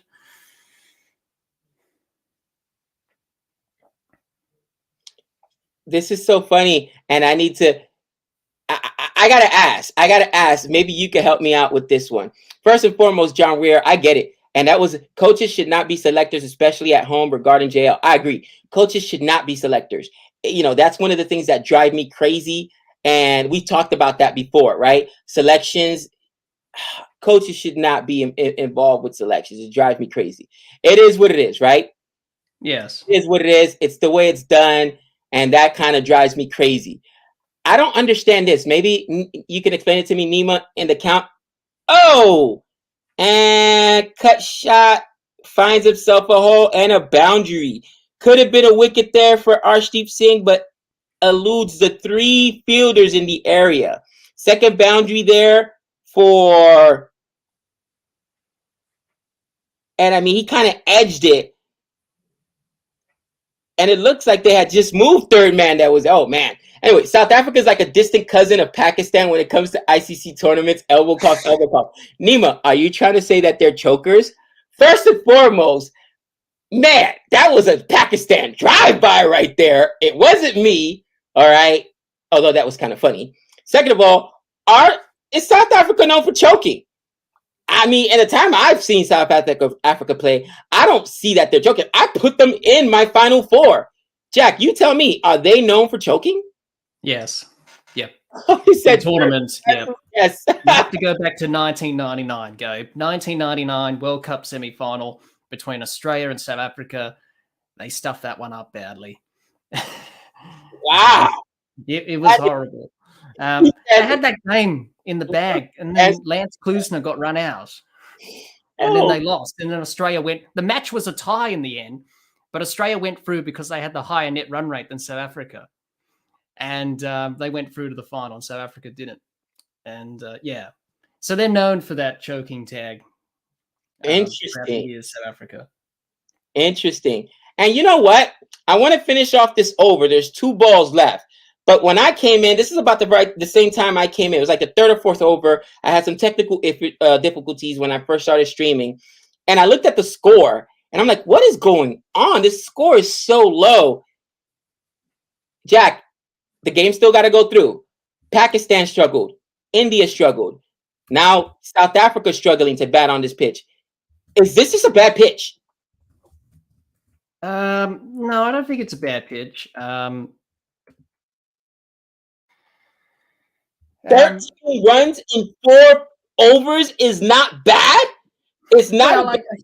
Well, it's just the batters haven't really adapted. That's all. They just haven't really acclimatized and gotten settled into these conditions of Perth. Because South Africa and India have played in Sydney, and you come over to Perth, it's different. You know, much higher bounce and base, and and that. So I just think that the batters haven't really adjusted well enough, haven't really taken a little bit of time to get in and get settled.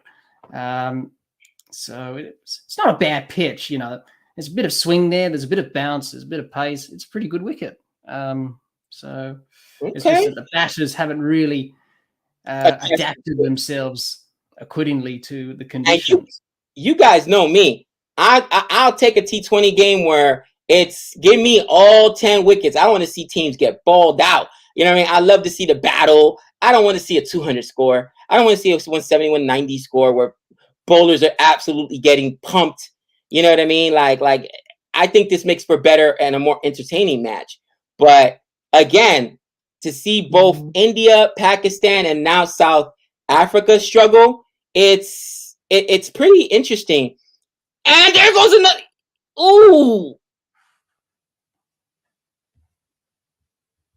Ooh, is it? No. Yes, no. Ooh, it was so close there. And we got Boovy, who's got a low economy rate, man. He's only giving up 5 runs through 3 overs right now.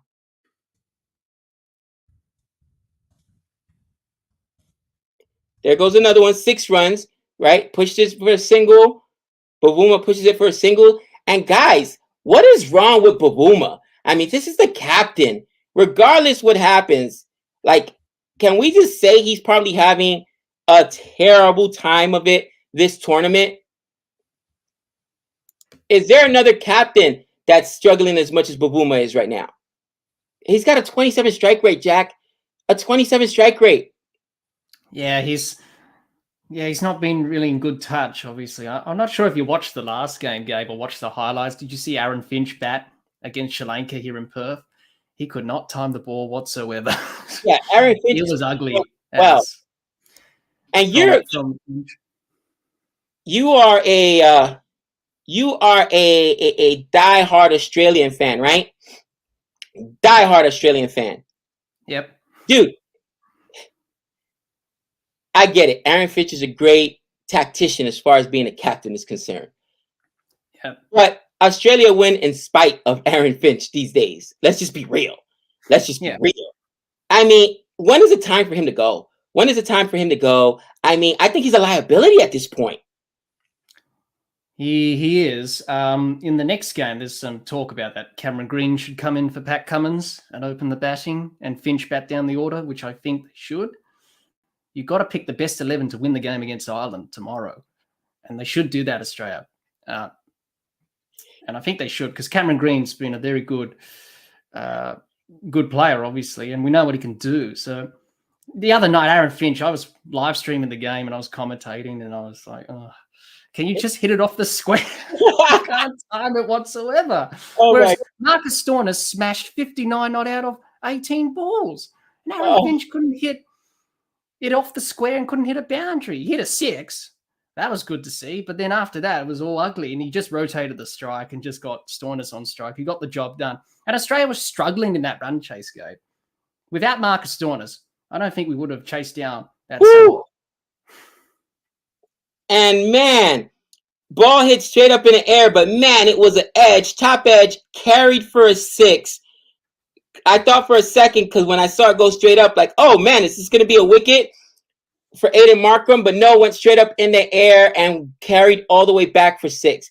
Now I'm seeing, by the way, that tonight's game, tonight for me, tomorrow for you, it's interesting, man.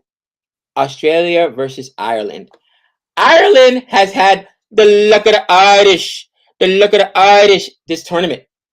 From rain shortened matches to just, I mean, I don't want to say they got lucky against the West Indies, but man, Jack, I'm concerned. Aren't you? Ireland played well this tournament. As an Australian fan, I'm like, oh, you know what I mean? Well, Irish with them. Yeah. I think tomorrow, I think Australia will get the job done. Look, it's in Brisbane, so another pitch that's going to be good, bouncy, fast. If Australia bowl first, I think they can take early wickets, and because Ireland are not used to facing that amount of fast bowling or being on these pitches that are bouncy and fast. We've seen teams from the subcontinent, like we've seen with India tonight, like we saw with Pakistan. They've struggled because they're not used to these conditions. So I'm confident that Australia can get. You should think Australia will beat Ireland and Afghanistan and increase the net run rate. We need New Zealand to beat England. If New Zealand beat England, Gabe, they're out. Book the first flight back to Heathrow, and Australia qualify to the semi-finals. That is such a huge match. That is such a huge match.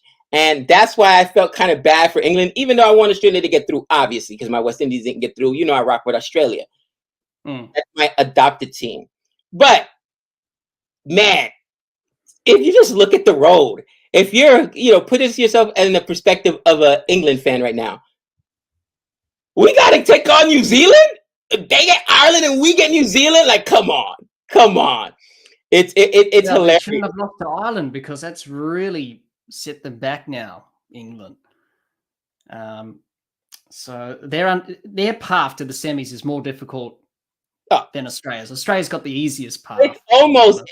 Bro, I don't want to say it's impossible because, again, this is cricket. Anything could happen, right? England could go out there and smash New Zealand. Is it the likelihood? No.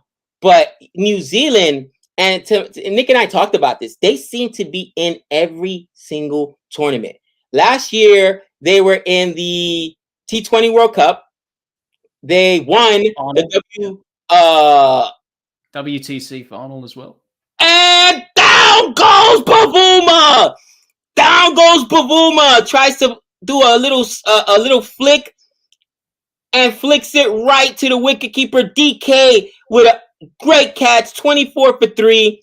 Down goes Bavuma.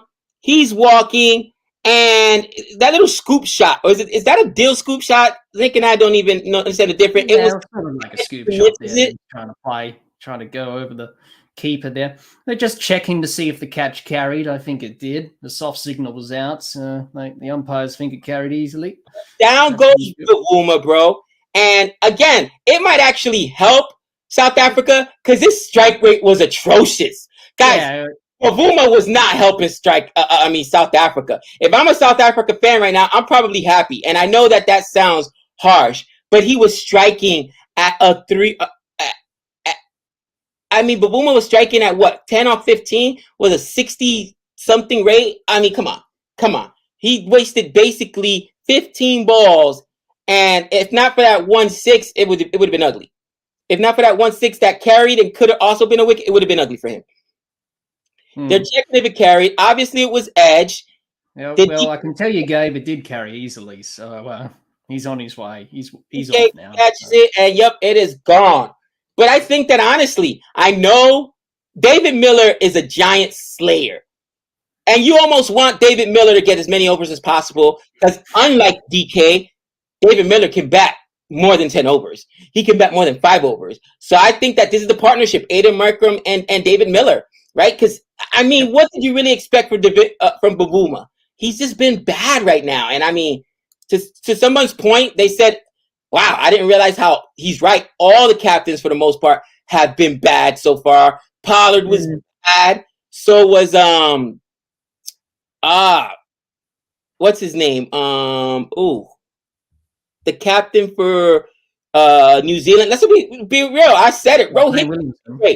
Rohit's not been great. So, off his pads, but no, that was not a wicket. But 24 for 3, holy cow. But yeah, New Zealand seems to always be in every championship. They won the World Cup for Test last year. They won the last ODI World Cup. They were literally, they were in it last year. They are so consistent, Jack. It drives me crazy. Because New Zealand is such a small area compared to even the UK, even the West Indies, where we got all these islands to get different people from. India for sure, 2 billion people. It's like, are you kidding me? What are there? 50 people in New Zealand? No, I'm joking. There's more than 50 people. But it's so how? They're so consistent. They produce such great players. It drives me crazy. Jihan, thank you for the super chat. Australia will be hoping England lose to either Sri Lanka or New Zealand, or they'll have to beat them on net run rate. Sri Lanka dropped Phillips. Wow, twice today. New Zealand would have been 15 for 4. Thoughts? I'll let Jack talk about that and comment that. I didn't watch the drops. You know, drops drive me crazy.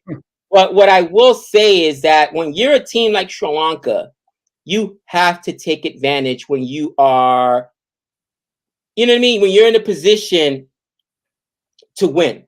When you're in a position to beat a better team, a superior team, you've got to play clean. And if they're being given to you, you cannot drop those opportunities. That's just the bottom line. You can't do it. Yeah, he went on to make a century, Glenn Phillips, after being dropped. And it was a very important century. Yeah, he did. And Sri Lanka were bowled out for 102 or something. He scored 104, and he outscored Sri Lanka in 1 innings. Wow, I did not realize that. It was a brilliant display of batting from him. And I watched the game, obviously. And yeah, Sri Lanka had their opportunities, but they didn't capitalize. Their fielding was poor. Their ground fielding was poor. Their catching was poor. Their batting was poor. So really, if you're an Australian supporter, you're just hoping that England will lose to New Zealand, because I think England will beat Sri Lanka in that last game. So it's really this game, England, New Zealand, that's the turning point, yeah, if Australia go through to the semis. Because if they win, then it makes it a bit harder. But if the results go the way, then it could be New Zealand and Australia going through to the semis. But we shall see what happens. And it's going to be a very exciting game. But based on what I've seen from New Zealand, they look like the informed team in Group 1, and they probably should get the job done against England. Now, that was a good lead there by David Miller, man, because that bounce would have ate him up. And David Miller, to me, always looks so comfortable at the strike, right? Like he's always in command. Population of New Zealand, 5.12 million. Yeah, that fits in my back pocket. No joke. We got 2 million people that live in Vegas. In Vegas. Not the state of Nevada. In Vegas, guys. That's a small nation. And man, they produce. Good for them. Ooh. Dot ball there by Hardik Pandya. Dot ball there by Hardik Pandya. I mean, man, it's just impressive what New Zealand's able to do with such limited resources as far as like a player pools available. And good on them. Good on them. You know, 2 dot balls so far here for Hardik Pandya. And Hardik Pandya might be the X factor because he has been so good, so resurgent this year with the ball. And it started in the IPL. And I saw a different Hardik Pandya taking wickets, bowling quickly. And man, you know, they're looking to rotate the strike there. They take a single, try to get Miller off strike since he's not the set batsman. The set batsman is Adam Markram. And they take the single there. Interesting.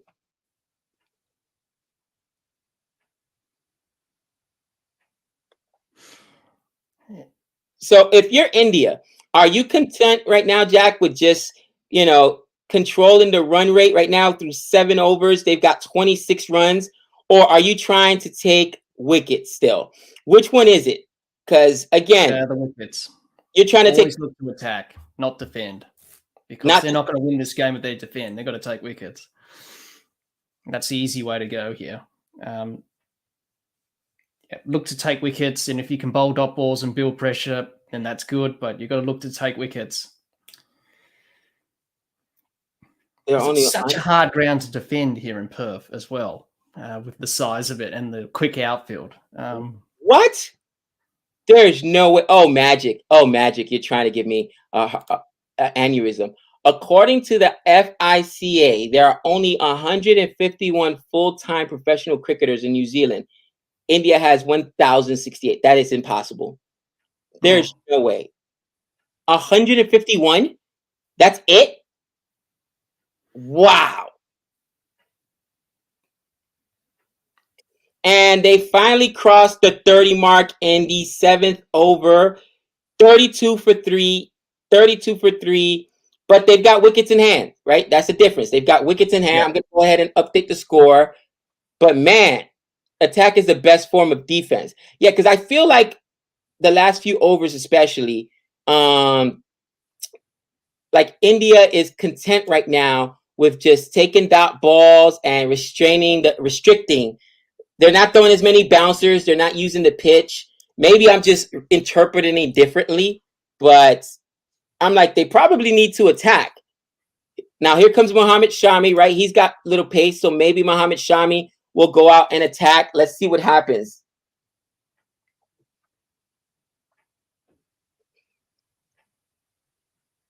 And yep, it is. You know, Shami took a wicket already. He's 1 for 3. Let's see if he can take another. Let's see if he can take another. I don't want to spoil it, Gabe, but he might. Maybe not. Let's see if he can take another. Again, attack, to your point. You want to attack. Yep. Ooh. That didn't look as good to me as the first one. I don't know if I would challenge. No, they went upstairs for the review, India, and they look unconvinced. It's just, okay, we've got a review. Let's take it. Let's have a look. Did they review it? Yes. That's an inside edge onto the pad there. Looks like it, I think. It's close to the bat, the ball. Whether or not it hit it or not. So here's, ooh, that actually looks closer than I thought it was. At first, I thought, no, didn't look as good. But I think umpire's call might screw India here. It could be going over the top. So the angle as well of where he bowled as well to Miller. You can see the It path. looks like an inside edge because it turned, right? But then it deviated maybe there. Yeah, I think that's an inside edge maybe. They're just replaying it over again as they do. Yeah, I think he's hit that. There was a deviation there onto the pad. So good decision there and a poor review from India. Yeah, I mean, outside of the edge, then it looked like a wicket. But I looked at it, I said, I'm not sure about that one. It was probably going to miss anyway, maybe. But yeah, he hit the cover off it, as John says. Clear inside edge. He hit the cover off it.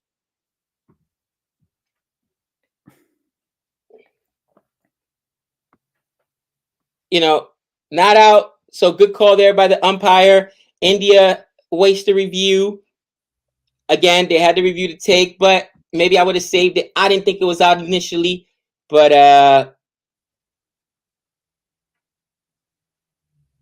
ooh, there's the bouncer. There's a bouncer. Again, India has not done enough of that. And this is where they're telling them that's your one bouncer. Yep. That's your one bouncer. That's the one bouncer. But this is where they're missing, in my opinion, Boomer, right? Yeah. Because Boomer is a savage with the ball, man. And Boomer is the guy you're concerned with beating you up with the ball. Yeah, they just lack that X factor of pace and sort of like with Boomer there. So on these fast pitches, he would have been very handy. Obviously, India don't play any games in Brisbane. They only play a game here in Perth. Right. So, and you know what? Somebody says, and this they need to attack the spinners, yes, Dr. Jihan says it. South Africa should attack the spinners, like Stoinis did against Sri Lanka. Yeah. When are they gonna? I forgot, man. They got Ashwin in the lineup. They got 4 overs they got to get through. Is this a mistake not throwing Ashwin out there? Well, they're probably just holding him back, maybe, and just going to the quicks because obviously. Yeah, but you're in the 8th over already, bro. So the later overs you're gonna need out of Ashwin. Yeah, that's right.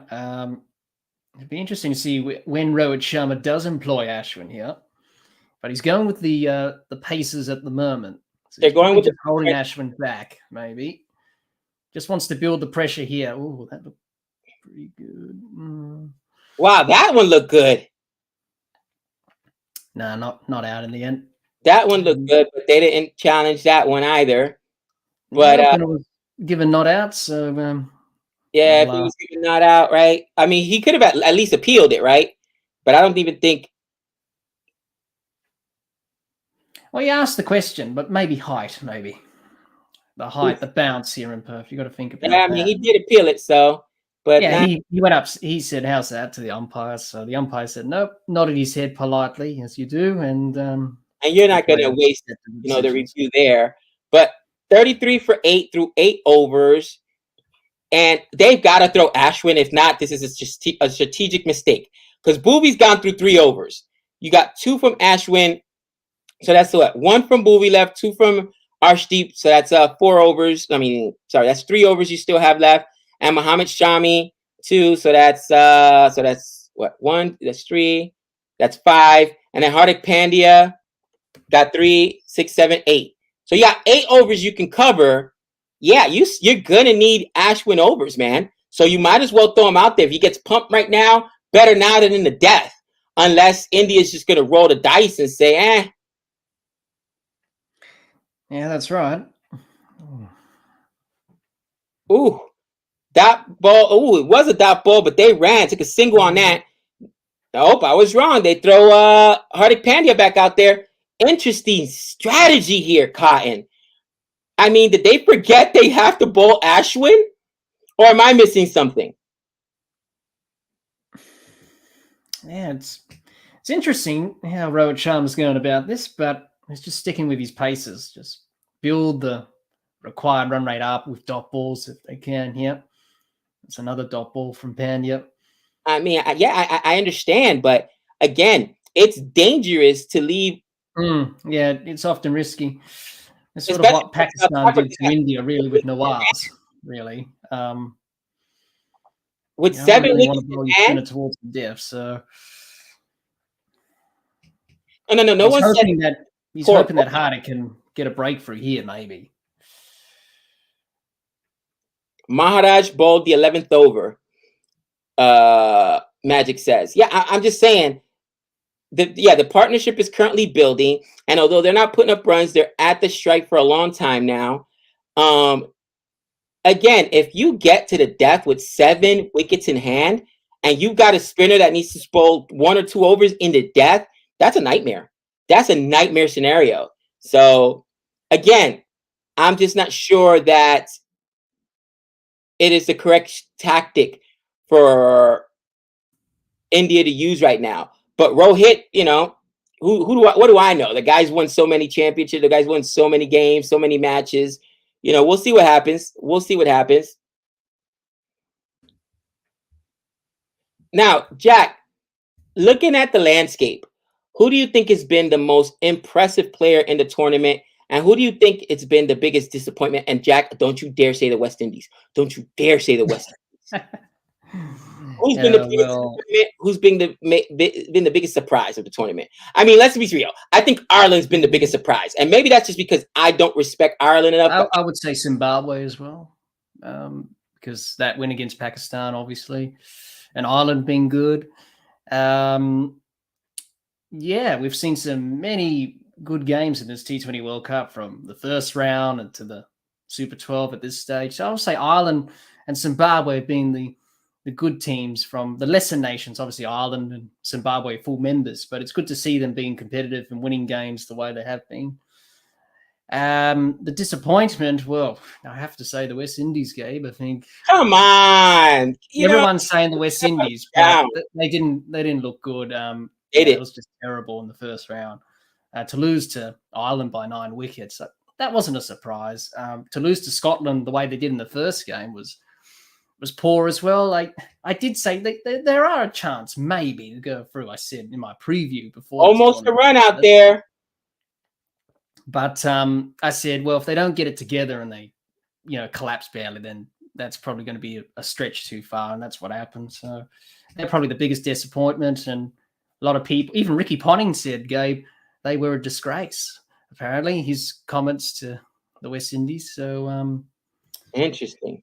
Well, you want to see the West Indies do well, and You do. I agree. you do, but they just haven't been performing well, and It hasn't, it and just shows where they're at. Hopefully, in the next tournament in 2 years' time, they can improve at home, and they will qualify for that because they're the host nation. So at least they're guaranteed qualification for the next stage. And I think the next T20 World Cup, they're going to have more teams than this one, so we're going to see a different format for that. So yeah, it'd be interesting to see what happens 2 years' time. But yeah, very disappointing from them. And I think Ireland, Zimbabwe have been good, and it's been an interesting T20 World Cup. And it's going to be an exciting finish as we approach the semis and the final. You're absolutely right about that. It absolutely has been interesting, and now Ashwin's back into the attack game. Now he's in the attack. 35 for 3, guys. 35 for 3, and finally they bring on Ashwin, and again, the run rate actually is not that far off from where India was at. Again, this is a hard pitch, but South Africa has wickets in hand. And these two guys, especially Aiden Markram, can destroy spinners. So I'm like, look, you got to you don't want these guys in the death, getting all the way to the death and being able to just tee off on Ashwin. So if he's going to get pumped, let him get pumped now. Does that make sense? And I was wondering how long they were going to wait. Magic says worst over of the match incoming. It probably might. He might go the distance in this over, Ashwin, if he doesn't get it right. But first ball was okay. It's only a single. Only a single. Listen, if he can walk out of the over without conceding 10 runs, then he's done his job. Put it that way, bro, because it is. Ooh. Well, it's always tough bowling spin here in Perth, but you're always in the game if batters look to take you on, especially in the boundaries square of the wicket are quite big, obviously, and down the ground's a lot shorter. So if you're looking to hit the spinners, look to hit straight because it's short. Square of the wicket quite big, and you've got to time it really well, or hit it along the ground like Aiden Markram did there to a single to the man there in the deep in the covers. That's all South Africa need to do. Build a partnership here. Ashwin is not older than me. I'm 42. I'm just saying. He's not that old, but he is old. And so far, another single there. So Ashwin doing good to just concede singles here. He'll take singles all day long. Like, you don't want to take me on? Okay, take the single. And I'm actually surprised that Markram and Miller haven't attacked him here. I think maybe they'll wait to the last ball or two of the over. But I expect to see them attack and take some big shots, don't you? Yes. But you have to be smart about it. You don't have to be reckless, If you can work them off for singles, which he did in this over, that's good. It's good for, obviously, India. But for South Africa, you're just going to get used to him, just to get used to his bowling and what he's doing and how to assess that in the conditions here. And then you look to branch out and be aggressive and look to attack. So another single there, last shot. Let's see if South Africa. And there goes Ashwin with the tactics. Run up, stops, or whatever. Lets him think about it again. Ashwin's hilarious. It just looks like it's just going to be another single. Well done. 5 runs off the over there. 5 runs off the over. Current run rate is 4. Required run rate is 940. And,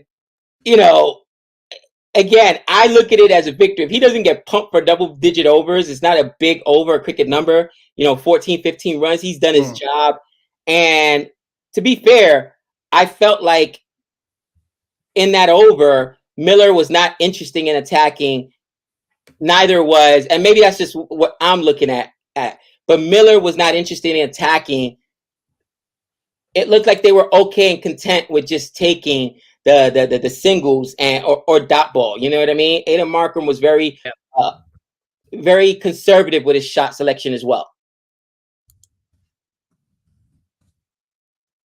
Or do you think that that was basically great bowling? It looked like no. I just feel like they were actually being very, very conservative. They were obviously, because you don't want to do anything rash. an over before the drinks break. So they'll reassess at this break now and say, how do we approach it from here? Do we just keep going at a steady rate, look to attack towards the back end of the depth? Right. For India, it's simple. They need wickets. They need wickets quickly. And if they don't take wickets, it's going to be tough for them to win this game. But they've done well already. Usually a drinks break brings about a wicket. Right. In every form of cricket, even in a test match, for example. Why is that? I've noticed that. Normally, because you lose concentration, Gabe, and you have to refocus again. That's why. I was going to say, normally it's like disastrous right after the win. It is. It is. So for South Africa, they don't want that to happen. In India, they want that to happen, obviously. So, no, this game is going to go down to the wire, maybe. If India concede a few big overs here, then you would say it tilts in favor of South Africa. But if they keep it quiet, the rate's already at 9.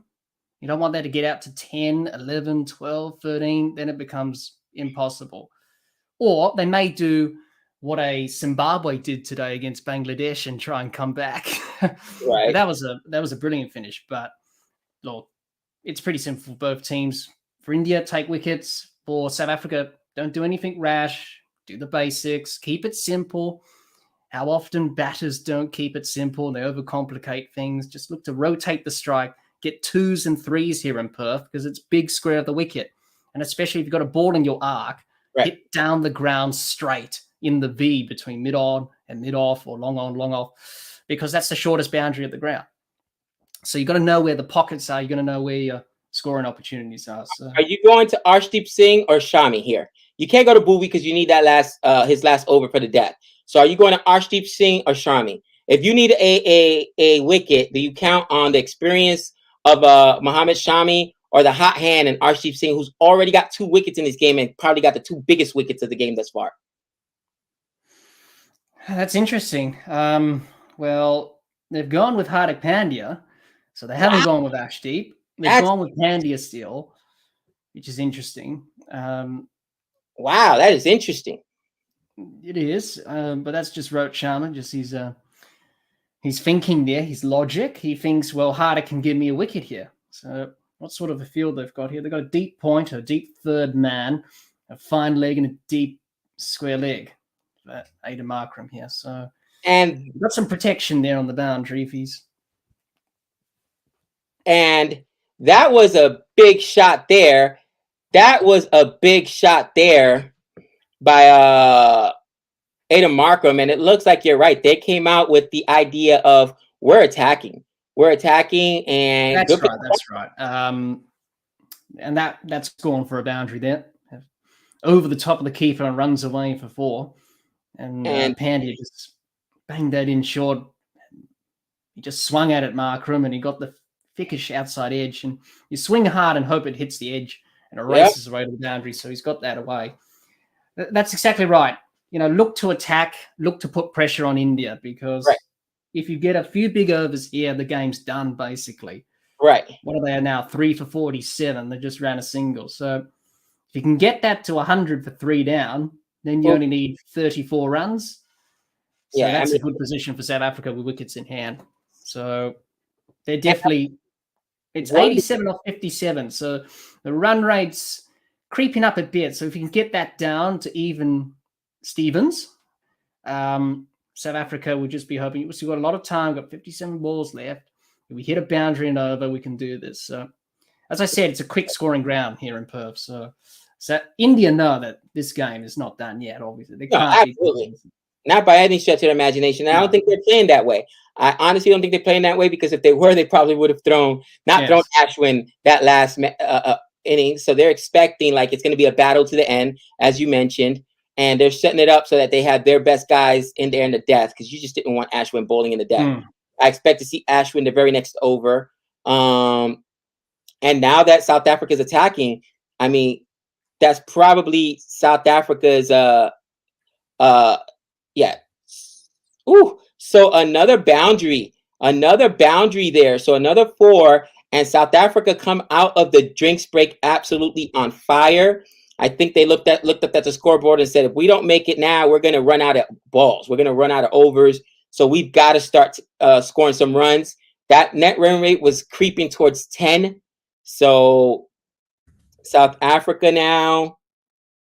Again, I don't think I would have gone with Hardik Pandya coming out of the drinks break. I probably would have gone with Arshdeep Singh. And what a great shot there.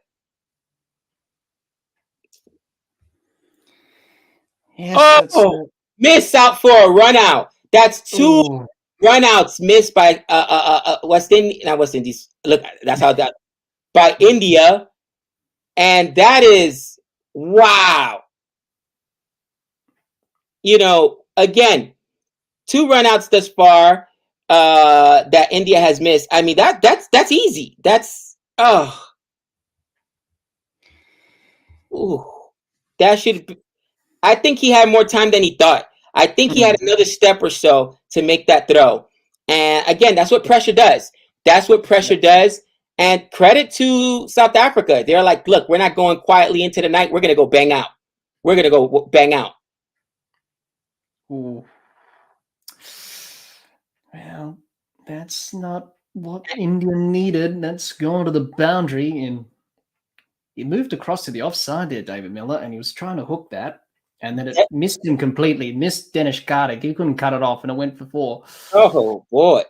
So the end of the 11th, 3 for 56. Let's have a look at the replay here. Oh, yeah. Missed it completely, and Karthik missed it, so it went for buys in the end, 4 buys. Expensive. That's not what India need. It's an expensive over.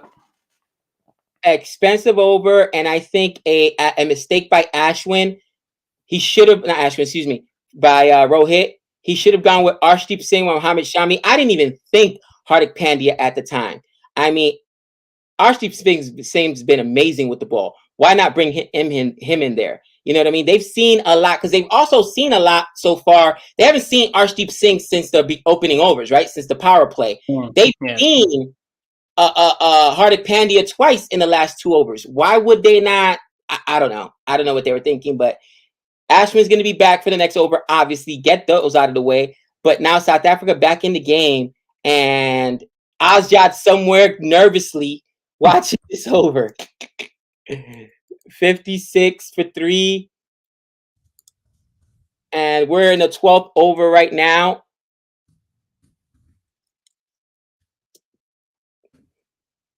And man, again, this game is so tight. We're talking about 16 runs off that over. What a game changer. It was a terrible over, and I think it was a mistake. And there goes South Africa with another boundary. Almost takes off Ashwin's head. Look to hit straight. It's the shortest boundary. And he hit that well. And good batting. Got a single there. Very good batting. Ashwin. Nice batting. You know, Ashwin tried to get his hand up, but could not get it. Hardik Wokes. Hardik Wokes. Comparing Hardik Pandya to one Mr. Crick Wokes, who's recently got him pumped. Man-cat loading, stay in the crease, please. That's hilarious. Oh. Yeah, momentum shift for sure. Momentum shift for sure. And that's all it takes, right? That's why cricket is a beautiful sport, guys. You don't know what's going to happen.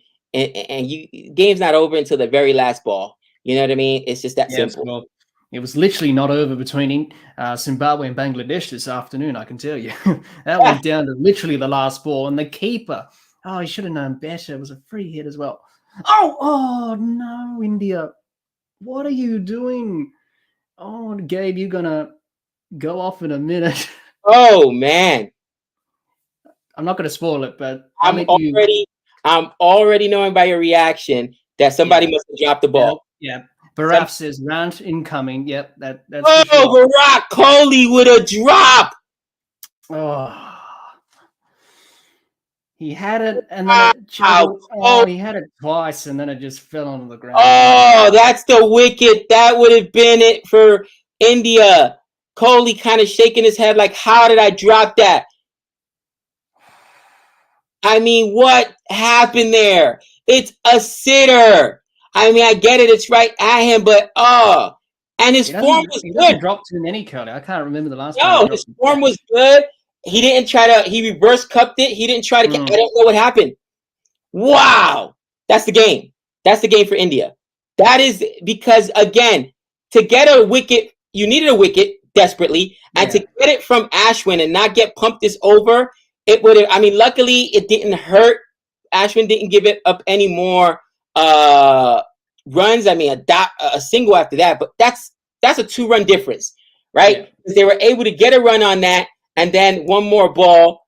You just traded a wicket for 2 runs. You just traded a wicket for 2 runs. Yeah, seemed like he was snatching at that, looking on the replay, just snatched at it, didn't let it come to him, and sort of didn't really have soft hands there. But we saw the other night with Sri Lanka and New Zealand, Glenn Phillips getting dropped by Sri Lanka. Catches win matches. Catches win matches. And that could be the game right here. Win matches. And I don't know. I honestly don't know. Anyway, let's see what Mohammad Shami can do. Classic. They're like Pakistanis waiting for the controversy. They've got one now. Trust me, guys. India's not trying to drop this match. Trust me. They're trying to go 3-0. Oh, wow. Again, Han, I will not besmirch the name of one John Campbell. The drop of the tournament. They're like, it's the drop in the tournament. Yeah, you know what's funny? Ashwin has no subtleness to him, does he? Ashwin doesn't care. Now, he does a podcast. He'll go out and talk about stuff.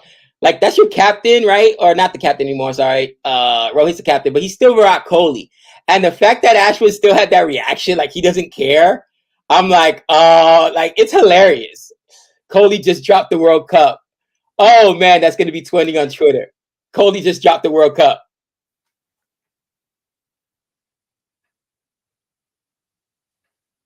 And another single there.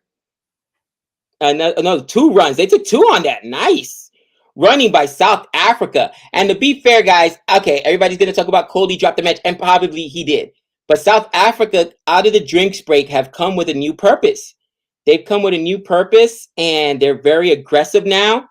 They've strung together 3 good overs, and, you know, India's got to respond. Ooh. Mohammad Shami with a great ball.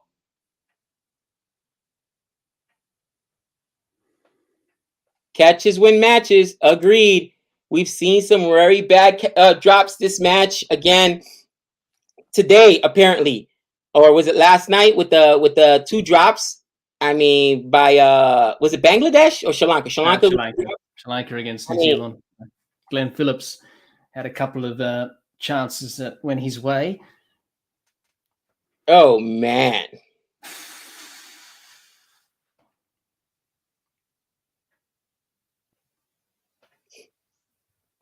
Is there a twist and a turn in this match? We've already had one this afternoon. Already had one this afternoon, right? I don't think I can take any more, to be honest. Sri Lanka made some awful drops versus Australia too. Yeah, guys. Yeah, they did. Yeah, they did. Yeah, there's been some bad fielding this tournament, and you just don't know. You know what I mean? It matters. It matters, man. Every catch, every wicket is so precious. Well, it is, because you get a new batter in, obviously, because it doesn't matter if the batter's cross now. It's always oh my God! On strike. I'm calling match fixing now. Oh no! Oh, how do they miss that run out? What is going on? He wasn't even in the frame. He was gone. Oh, Rohit Sharma. Guys, underarm throwing misses it. Oh dear. That should be a wicket. South Africa's been trying to get themselves run out. He could have walked there. What is he doing? He could have done a Jonty Rhodes, Gabe, and just smashed the stumps down, diving to. Wow, who was that? Oh man, Nick's gonna lose his mind when he wakes up and watches this game. And I'm telling you right now, Match fixing for sure. Well, Great ball there by Shami. 3 runs off the over, but there could have been 2 wickets in 1 over. There could have been 2 wickets in 1 over for sure. That ball, that run out. I mean, I don't know what I'm telling. I don't know what I'm watching. I don't know what I'm watching. That was probably the most egregious of the 3 runouts that India has missed. But that was egregious, guys. That was egregious. Holy cow! Is the pressure is India choking? All right, we all want to laugh about match fixing and whatnot, right? If I'm Pakistani, I'm calling it match fixing. That's hilarious. But is India choking right now? You could choke with more than just the bat. You can choke with the fielding. This is bad. This is bad fielding. Well, yes, fielding's such an important part in T20 cricket, and you can't afford to miss opportunities like that, even half opportunities with runouts. No, listen, you or I could have made that play, Jack. Stop it. Yeah. The batter was nowhere in the frame. I am 42 years I'm surprised that no one was at the stumps, to be honest. Where was someone at the stumps, to get the throw in? The I didn't even think about that. You're right. Where was the person behind the stumps? No one really went to the stumps there to get the ball from Rohit Sharma. So that's a massive shot from David Miller. He's gone downtown and he's hit that into throw. Immediately. This is what I expected. The spinner to get pumped and boom. Oh, wow. And wait, isn't that the guy is that David Miller? Isn't it Miller who brought Kohli dropped, or was it Markham? I'm not sure, actually. It's either one of them. But if it was David Miller, I think Virat Kohli would be hoping that he gets out very soon, because he looks in that type of mood. What an unbelievable. And guys, it was Markham he dropped. Okay, it was Markham he dropped. And guys, this is why, again, I go back to it, and you guys know how I am. I'm like a dog with a bone, right? You know what I'm saying? A dog with a bone. This is why DLS makes no sense to me, because you cannot predict games. You can't predict that India would literally miss 3 runouts. One that I, at 42-year-old, can run out and get that.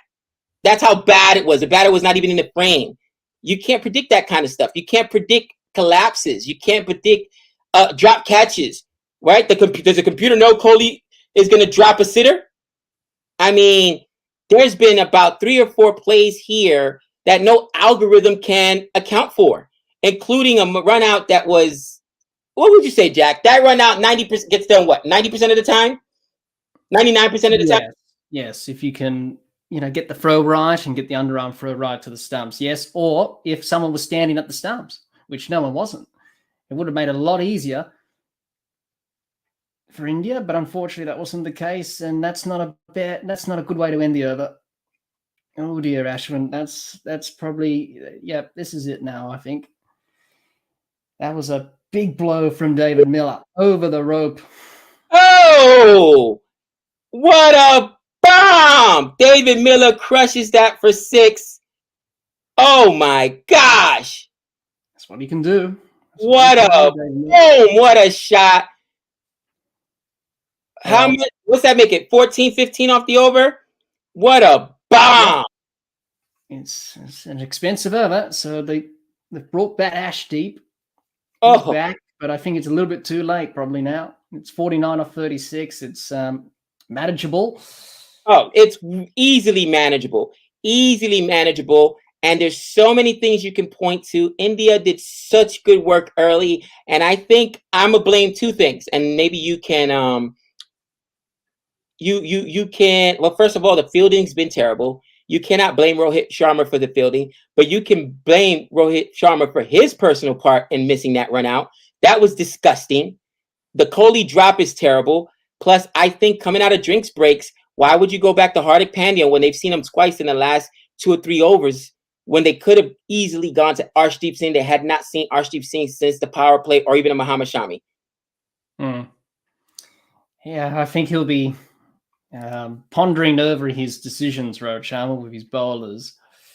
But that run out, I was surprised that no one ran up to the stumps to collect that ball. You should have always someone backing up behind the stumps just in case for a run out like that. I'm going to be interested to see. And the first question to Rohit Sharma at the press conference should be maybe some fielding in the nets for you, because he's missed 2 runouts. 2 runouts. Then the question after that is going to be, why not Arshdeep right after the drinks break, or even a Mohammad Shami? Why bring back a bowler who they've seen twice in the last 3 overs? I mean, what's going on? Yeah, it's but you got to give credit to South Africa. They've really played well this evening. They've bowled well. They've batted well. A little bit shaky at the start, but this partnership's gotten them back on track. And I'm not going to accept that. I'm not going to accept that. South Africa did not bat well. South Africa literally had this game handed to them by India. India dropped this game. India has dropped. Yes, it would have been a lot different if India took that catch and their runouts and that. 3 runouts and a drop catch, and you're going to tell me South Africa has batted well? Well, no, not at the start, obviously. They lost those wickets, but this partnership between Miller and Markram has got. But the reason the partnership has been able to continue is because India can't field. Well, the reason this partnership is because India can't field. Well, it hasn't helped their cause, that's for sure. They've only got themselves to blame with the fielding. And I guarantee you. But these two have done well to capitalize on that and made them pay, which is. I will bet you whatever you want. Bet you whatever you want. The conversation is going to be Kohli dropped the World Cup. Not Rohit Sharma's bad decision making. Not his poor choice of bringing back. And that's when the momentum shifted, right? Right after the dream breaks. And not going to Arshdeep Singh and his 2 missed runouts. What's more egregious? A missed runout that's like literally 5 feet from you, or Kohli's drop? Who knows? But there were 2. There were at least 2 runouts that Rohit Sharma missed, and I guarantee you, everybody's going to blame Kohli for this loss. Thoughts?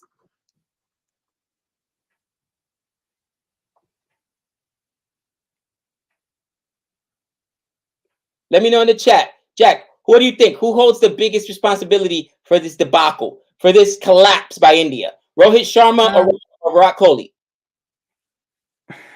Well, obviously, if you're speaking about the team performance, then everyone, because they haven't really played to their best this evening, and everyone will say that and look at that after the game. But Rohit Sharma being the captain obviously has to brunt the responsibility because he's captain, obviously, and he's the leader of this team. And his fielding has not been good tonight. Obviously, Kohli, you don't expect that from him to drop a catch like that.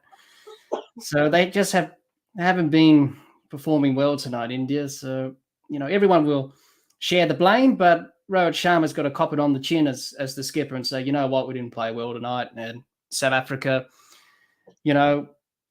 we're the team that got the job done and won this game. We couldn't get the job done because they didn't bat well, they haven't been bowling well, they haven't been fielding well, so they've only got themselves to blame at the end of the day. Up in the air. Is that another drop? Is that another drop by India? What is going on? Listen, I always joke about match fixing, but if this is not match fixing, then this is an absolute fielding collapse. And again, I mean, man, 50 from Adam Markram, good for him, but it was probably India allowing these, again, guys, that's what, 5 missed fielding opportunities, 2 drops, and 3 missed runouts. I mean, come on. If you keep giving guys that many opportunities, they're professionals. They're going to make you pay, period. 10 from the over, 95 off of 3, 39 off the last 3, and this game is practically over for India. However, like we mentioned earlier, right? You never know, right? You never know. But man, this is probably one of the worst fielding performances I've ever seen from India. And I've watched India now play for quite a bit. I won't say a long time, but this is 3 years in now for us, going on 5 years. 95 for 3, 5 overs left in the books, and I feel like India has absolutely collapsed. This is the worst fielding performance I've ever seen. Let me know in the comment if you guys agree. 55 since the drink breaks, guys. 55 since the drink break, and at least 2 missed runouts and 2 drops for sure.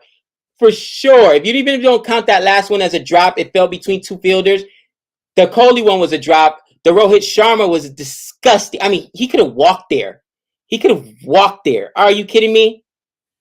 Wow. It looks like, excuse me, Danish Karthik doesn't look too well. It looks like he's got an injury. He's limping. So that's India's woes in this game tonight. Well, obviously, they're allowed a substitute, so you would think Rishabh Pant will come and get the gloves on, obviously, because they changed the laws for that some time ago. You can have a substitute wicketkeeper. Well, that wasn't a drop catch, Gabe. It just landed in between them. Yeah, it landed in between them. With 2 of them there, somebody got to it. But yeah, DK looks injured, guys. And there was a chance where he jumped up to try to get it, and he couldn't get to it. And when he landed, I think that's what happened. So it fell between them. Again, I just feel that for sure the Kohli one was a drop. The 2 runouts. The 1 runout I can understand by Rohit Sharma. It wasn't the easiest chance, but it's still a easy runout. But the last one, you could have walked there. Honestly, the batter was nowhere in the frame. Are you kidding me? Are you kidding me? That's just crazy. That's just crazy to me. Dr. Jihan says, there has been poor fielding, but South Africa batted well. They look more comfortable on this pacey pitch.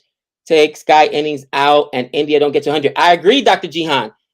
But did South Africa drop Sky? I don't think so. Did South Africa misfield 3 times? I don't think so. Again, if you give any batsman, batsman that's a professional, multiple chances, not 1, but these guys each at least got 2 extra swings at the bat. They both should have been put down twice. There's been at least 3 missed runouts on these 2 batsmen and 1 drop catch for sure. Who's not going to put up a big run, a big score? Are you kidding me? Seriously? You see what happens when a guy gets dropped 1 time, let alone 2 extra shots, 2 extra bites of the apple, as we like to say. Come on. This is more on India playing poorly and not South Africa. Not to take anything away from South Africa, but this has been a debacle. And my point is, and Nick and I talk about this all the time, Rohit Sharma, I don't think I can ever remember him taking any kind of criticism. Kohli, God forbid he was captain today. They'd be DMing his mother right now. They'd be tweeting right at his wife. I mean, Kohli would have taken all the heat. Rohit never takes any heat. How about some heat for Rohit? Just saying. Because he's not captained this team well.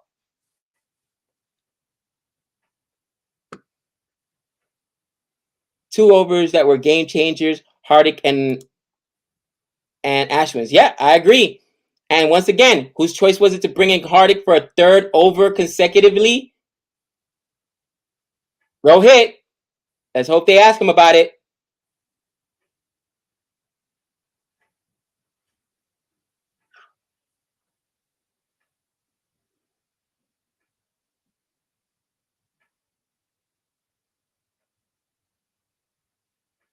And Gide's 4 wickets. You can't say that. Oh, and again, Gidi was amazing. South Africa bowled well. They did bowl well. I'm not saying they didn't. I'm not saying, but go back to it. If they lose the Aiden Markram or David Miller, I mean, now they're in the same situation where India was, where it was just Sky and a bunch of bowlers, okay? Like it changes the complexity of the match. And it was multiple times, Jihan. Let's go back. Can somebody let me know what over was it that they missed the first run out. I want to say it was like the 7th or 8th over. Once that, I mean, somebody let me know. And let's see how many runs they put up since that over. How many runs has been put up since the Kohli drop? Up in the air. Let's see if they don't drop this one. And a catch made by Sky. Finally, somebody that Sky just carries this team. Sky needs to go see a back doctor. Sky needs to see a back doctor because he's tired of carrying this team. Man, somebody else show up. I wonder if we can get Sky American citizenship. What do you think, Jack? I'm going to send Sky an application for American citizenship. I may sponsor him because I want him to come play for USA. Oh, Sky, baby. Everybody else panicking, not Sky. Stop it. Don't tell me that South Africa bowled well. Their hitting has gotten lucky. These guys should have been gone a while ago. What, are you kidding me? 100 for 4. Let me update the score. As we said earlier, and I know you guys are tired of me saying it, this is why computers do not dictate. Algorithms do not dictate the outcome of the game because we don't know. We don't know. I wish, in football, they have how sometimes in tests they have like the predictor of what side's going to win? I don't know why they take that away in 20. I wonder what the prediction was when South Africa were 95 for 3, or even worse, when they were 40 for 3 with a run rate that was ridiculously low, over 10 and over. What was a predictor would have said then? Oh, we can't predict the drop catches. We can't predict the missed runouts. Come on. And this is why Sky's not in on the match fixing. Guys, when I say match fixing, I'm legit joking. I don't think any professional player will intentionally drop a match.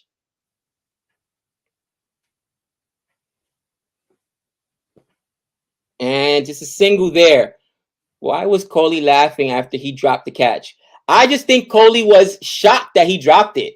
Sometimes all you can do is just laugh it off like, what did I just do? In his mind, I think he understood the ramifications of that drop. And now David Miller is able to good dumb there by Tristan Stubbs, right? Tristan Stubbs rotates the strike and gets it to David Miller, who's got 100 strike rate. He's been out there the longest. And man, that was absolutely crucial to get him the strike. And are they going to run for 2 again? I would have. I think I would have run for 2. Go ahead and try. I honestly, I would have said, go ahead and try, because India has missed so many runouts. I don't think that India would have even chanced to throwing it there. I don't even think they would have chanced throwing it right there. Webster loves Cashman. How dare you? Win predictor on Crick Info has India 15%. Now, what would have been the win predictor when it was like 40 for 3 in the power play? Not even the power play. I think, did they even score 50 runs by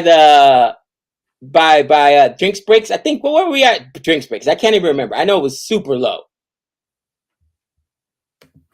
I'll look that up. See where they are at drinks. Okay. Here we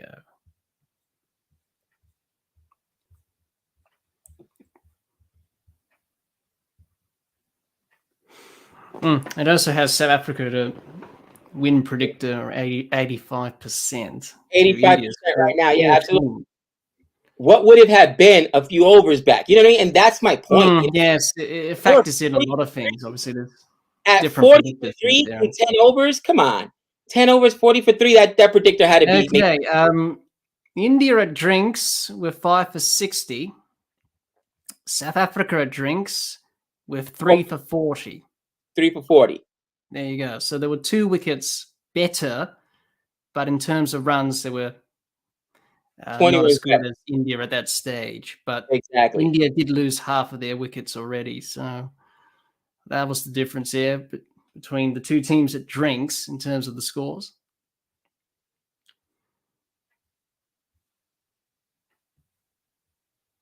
So Arshdeep Singh comes in, and Arshdeep Singh, 2 for 18.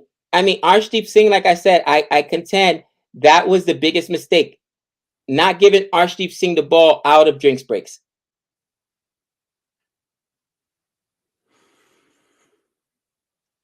Curran, 7 wickets this tournament? That can't be right, Renil. You're trolling me. No, that is correct. Yep. Because he got a fifer in the first game here in Perth. Oh, my. Oh, my. What is going on with the world? Khalil Ahmed and Curran? Oh, those are your leading wicket takers?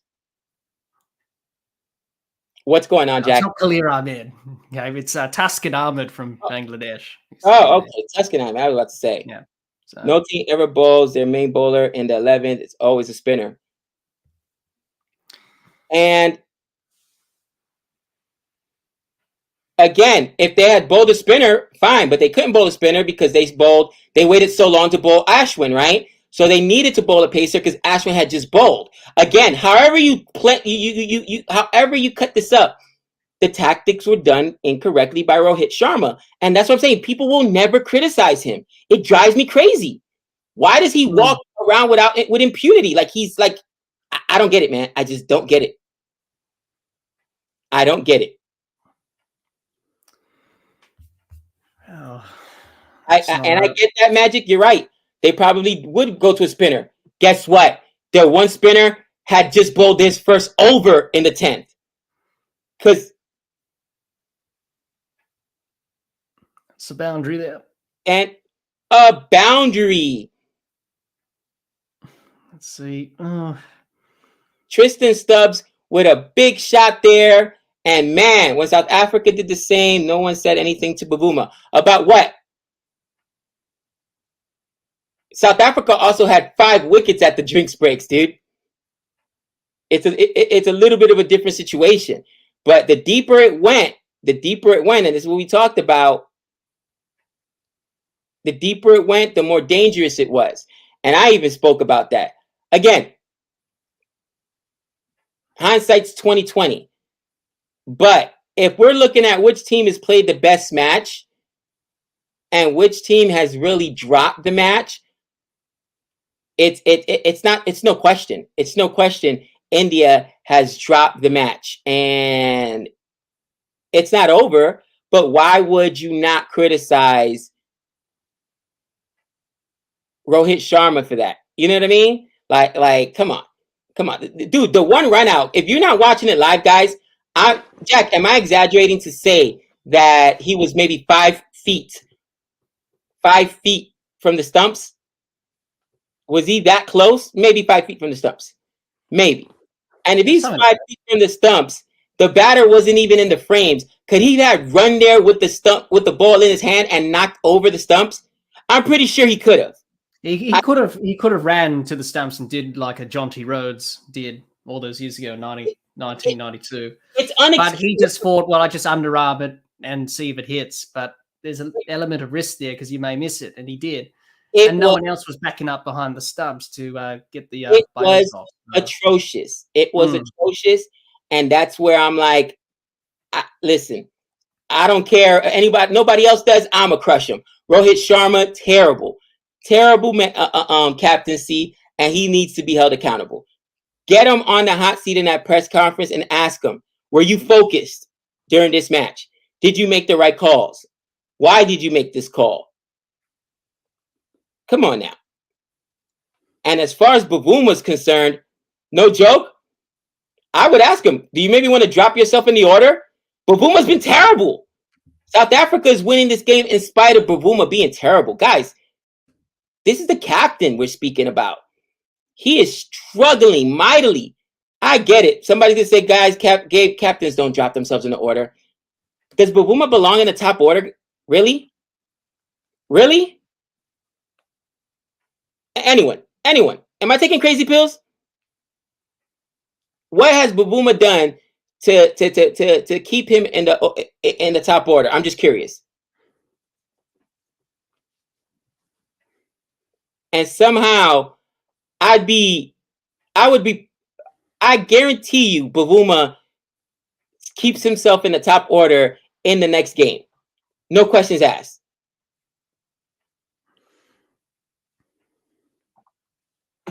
Ashwin again.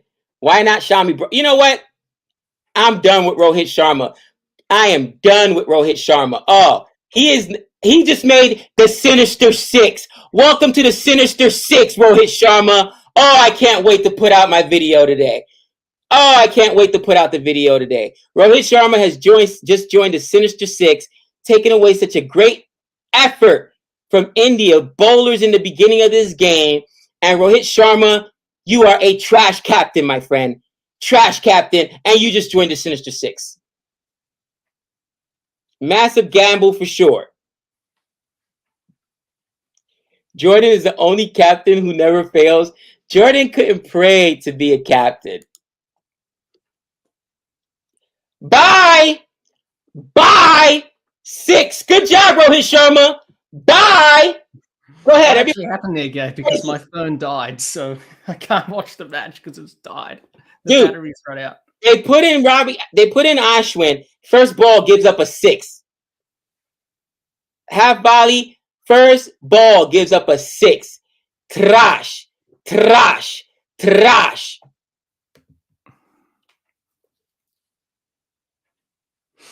Trash win. And everybody's gonna blame Ashwin now. Who put him in this position? It drives me crazy. Oh my gosh. Dude. Here comes the Night Watchman Twitter. Here comes my Night Watchman Twitter, because I'm not gonna get CFA banned on Twitter, but I'm gonna create it so that I can go ahead and come after these guys. Because I want to ask Rohit Sharma what he was thinking. Oh, and another. Bye. Back to back and belly to belly. Oh, Ashwin being taken to the sheds. David Miller manhandling him like a child. Oh boy, was it a good decision? I think not. And I can guarantee you, Indian media, the sports commentators, Crick Buzz, all the guys are going to put this on Kohli and not destroy Rohit Sharma, as he should be absolutely destroyed for this poor captaincy. Terrible. Oh, what? Miller, the killer. Oh, back to back and belly to belly. Jihan, I'll be the only one, and I guarantee you read through the comments, I'll get 50 hate comments that I'm wrong, that Rohit Sharma is the greatest captain India ever had. They'll sing his praises. And down goes Miller. He reviews it right away. Great ball there by they switched to strike too. Great ball there by Ashwin, but too little too late, guys. Listen, you're not defending 12 runs with 15 balls. That's just not going to happen. And in fact, it doesn't look, I'm not even sure if it's out.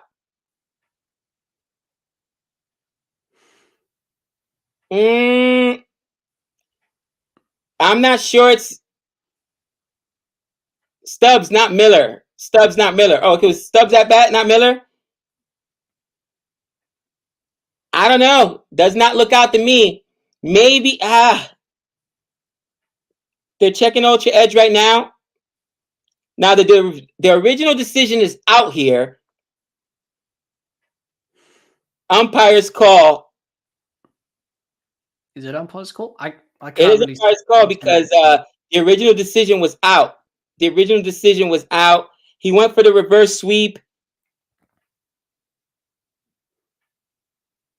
It went umpire's call. Umpire gets to sit. It's just clipping the wickets there. So there goes the Another nonsense decision. Like I said, it didn't look out to me, but it went to umpire's call. Once again, umpire's call for people. The best rule in cricket. Come on. It's almost up there with DLS. I'm just saying. It's almost up there with the Duckworth Lewis. Christ almighty. 122 for 5. 122 for 5. Guys, again, it's you're asking the impossible. David Miller's still there, by the way. I thought it was Stubbs, but David Miller's out LBW. And it is going to take a miracle. I mean, it's done. They need 12 off 14 balls. It's practically done. And Osbert's call is technically the name of it. That's hilarious.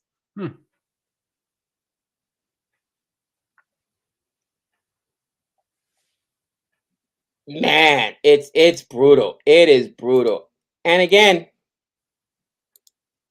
122 for 5. Updating the score right now, guys. And yes, it's cricket. Anything can happen. But if you're going to tell me Rohit Sharma put his team in a position to win, then you're lying.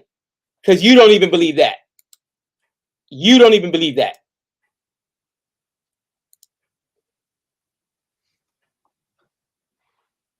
Booby will concede 12 balls in 3 runs. 12 runs in 3 balls. You're hilarious. Jack, they're concerned. They say something. Jack hasn't spoken in a while. Jack's tired. Jack, how many hours have you been up streaming? I'm streaming. Well, it's now Monday morning because the game's in Perth. So I'm 2.5 hours ahead of Perth time. Woo. So I'll be streaming at 6 this evening for the Australian Island game. Well, at least I don't have to speak for 3 hours tonight. Okay. David Miller almost got man-catted there. David Miller almost got man-catted there. Dude. Oh, did he? I can't actually watch the game because my phone has literally batteries drained. He's starting to go, and then Ashwin stops. And I think if David Miller would have took another step, Ashwin would have man-catted him right there. And then that would have been controversial. And I would have said, you know what? Yeah. You should have left early. You should have left early. I'm tired of the man-cat rule. I'm tired of the fact that people say it's not in taste. No, leaving early is not in taste. You're breaking the rule first, period. But, man, what a match. I would take Pant as captain at this point. Listen, Hardik, Pant, whoever, but you cannot tell me that Rohit Sharma has done a good job captaining this side right now. Not even funny. Now here goes Mohammad Shami. And the biggest problem is that the killer, Miller, is on strike. And David Miller is just an absolute dog. And cuts away for a 4. Back to, what is that, third man back there? No, third man's the other side. 1 bounce 4. So 8 off of 11. And I'm telling you, as long as David Miller maintains the strike, I mean, again, you're asking an impossible task. 12 off 12, who could defend that? And yes, I know we've seen other things. So it was third man match there. Which side of the wicket was it? Okay, was and it that was offside or onside? It was his offside. So yeah, third man. Yeah, third man. Yeah. Ooh, dot ball right there. David Miller at 50. David Miller got to his 50 with that shot too. And man, you know, it was an edge too. He didn't get all of it, but it cuts away for a 4. And man, 50 for David Miller. That's what I'm saying. Guys, David Miller probably should be moved up in the batting order, don't you think? If you're a South Africa fan, ooh, great ball there by Mohammad Shami. Inside edge off his pads. Great ball there by Mohammad Shami. 18 for 3, 18 for, I mean, sorry, third ball of the 18th over. 8 runs needed off 9 balls. And credit to India for battling. Credit to India for battling, man. You got to say.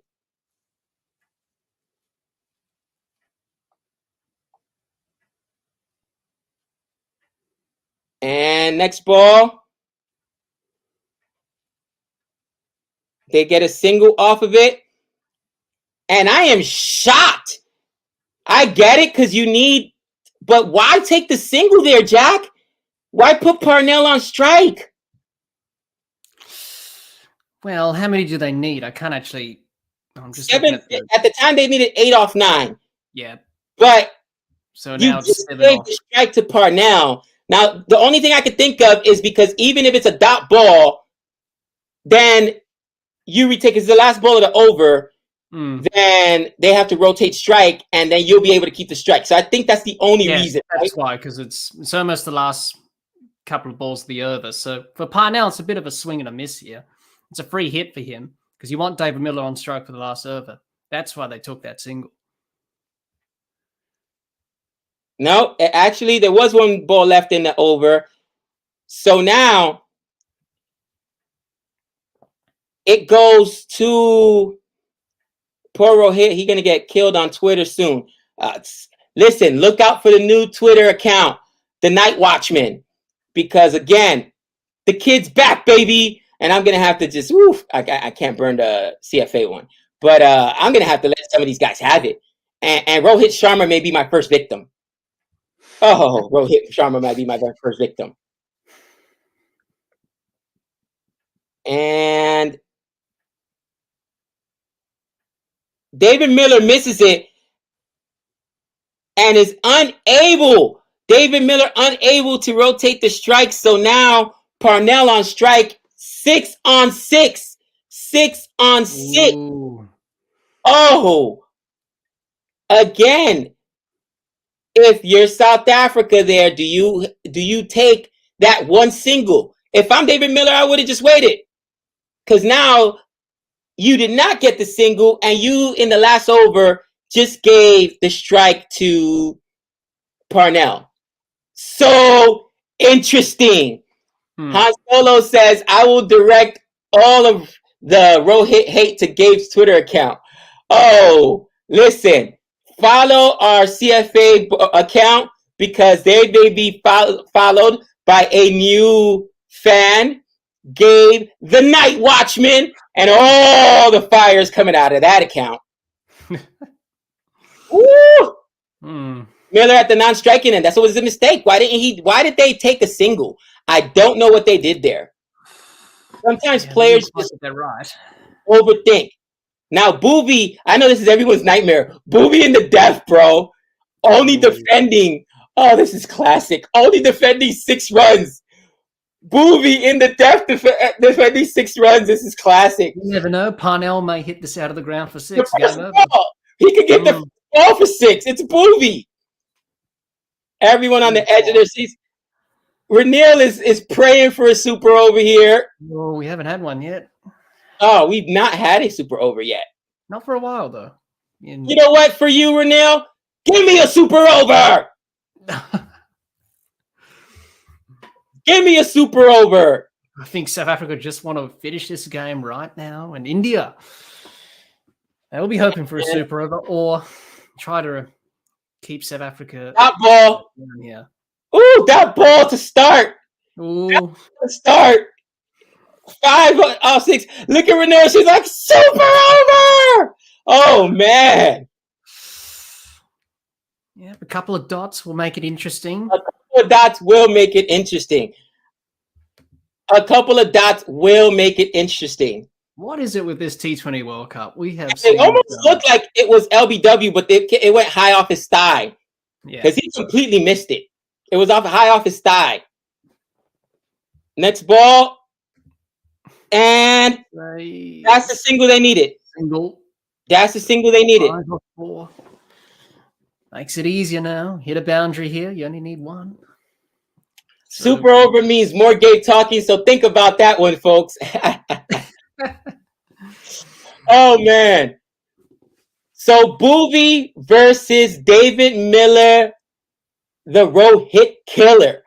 Let's see what happens. Can Boovie somehow defend this small total with David Miller, who's literally put this team on his back, 51 off of 44. I mean, strike rate not the best here, to be honest, but man, Rohit setting the field. Let's see if Rohit Sharma setting the field can make a difference. Man, this game has come down to the wire, much closer than I thought it would be. And there goes a bouncer that goes off. It goes off of the batter's glove. It's just edged off his glove and runs back for a boundary. It goes behind him, behind the wicket keeper. No chance there for Pant. And 1 run needed, not a win. 1 run needed off of 3 balls. And again, the fact that this game came down to it's come down to the end, to this such a close. I mean, that's it. That's the game. That's the game. That's the game. David Miller with an unbelievable performance. South Africa wins the match by 5 wickets. Honestly, it was much closer than that. Look, people yelling out match fixing already. And, done and dusted. I mean, Jack, have you seen a bigger collapse fielding wise from a team? I mean, we can say there was 2 drops in that Sri Lankan match as well. But I mean, 3 clear runouts missed and the drop by Kohli. Your thoughts? Well, it didn't help. You got to take those opportunities when they come. You can't afford to not capitalize on those opportunities. The drop catches didn't help. The missed runouts didn't help. So India have got themselves to blame with their fielding. And for South Africa, they were able to, capitalize on those chances that were missed. And in the end, they got the job done. That's all that matters for South Africa. 2 points in the bag. And for India, they got a lot of soul searching, a lot of thinking to do heading into their next game, which is who they're playing next, India. Let me have a look at that. Well, I'm here. See who they're playing next. But who India's playing next. But if I'm a South Africa fan, and I did put them in my final 4, so I'm happy that South Africa is still alive, still have a chance. Let me tell you something. I'm not comfortable because this is yet another game that they won by the skin of their teeth, and yet another game where you get nothing out of Bavuma. Bavuma is a detriment to this team right now. Bavuma is a detriment to this team right now. And if you think I'm lying, go back and watch these games. All right? He has been terrible. Bavuma's been terrible. So if I'm South Africa, I've got some soul searching to do. After they should have blown India out of the water after a 4-wicket haul from Ngidi. All right? After literally holding India down to a total of 133, and it did not happen. So for me, if I'm South Africa, I think Bavuma needs to drop himself in the order. Put the killer Miller in there. Look at that. A 50 today. That is probably got a move that needs to happen sooner rather than later. If I'm India, honestly, it comes down to this. Focus wasn't there. To me, that's on captaincy. 3 missed runouts, 1 drop catch. Fine, kill Kohli all you want for that drop catch. What about the 2 runouts by Rohit Sharma? And he's the captain. Another missed runout by Sky, I think it was. And then, of course, that dreaded 11th over. You're throwing in. That was where the momentum started. The momentum started for South Africa, and you do it, and you go ahead and put in Hardik Pandya, who they had just seen back to back in the last 3 overs. They've seen him twice. More comfortable with his pace, with his delivery. No, That's just bad right there. And you've got to say, Rohit Sharma, you need to fix it. And you need to fix it, or they may need to seriously think about getting another captain. But those are my thoughts. Guys, thank you so much for joining. Jack. Hang on, Gabe. Sorry about that. Jihan asked me a question. I was going to say, Jack, let everybody know where they can find your work at. Of course, the WWE podcast and what you're up to.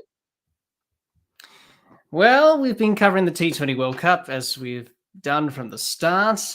We've been live streaming all of Australia's matches. And today, well, technically today for me because it's Monday now, we'll be streaming the Australia and Ireland match from the Gabba. Nice. And join us for that. That'll be around about 6:15 in the evening if you're here in Australia. Different times, of course, but for me, it's around about there. So we'll be streaming that. We'll be also doing the Afghanistan match as well. And we'll be doing the semifinals and the final and the wrap-up of the tournament. And it's been great fun hanging out with a lot of you guys. And I know some of you have been enjoying the live streams and the commentary, which is fantastic. So it's been hard work on me speaking for 3 to 4 hours by yourself. But I do it because I love it. And it's been great fun. And hopefully Australia can get the job done against Ireland and boost the net run rate. And let's hope New Zealand can win against England. If that happens, Australia go through. And I'll be very happy. And I was very happy that both teams took a point the other night between Australia and England because we're not knocked out of this tournament. But it wasn't a great start by Australia. But hey, that's cricket and you have ups and downs and it's how you come back. And, Australia played well in the game against Sri Lanka. Hopefully they can do that against Ireland and Afghanistan. But subscribe to the channel. We've got some great stuff lined up in the next few days, weeks. And also the Australian summer as well, because the West Indies come out and South Africa come out for a test series. It'd be great to get back into the groove of test cricket again rather than T20 cricket, which a lot of people are sick and tired of. So, yeah, subscribe and enjoy, and enjoy what we're doing. And having fun at the same time as well, Gabe. So talking cricket, which is always fun. Always fun, Jack. I've actually got to work tonight, but I should be home probably within an hour of the match. So I might just jump on your channel since you're already going to be streaming it and hang out with you for a few overs or so. Yeah, that'd be great, Gabe. Just let me know. And yes, you're more than welcome.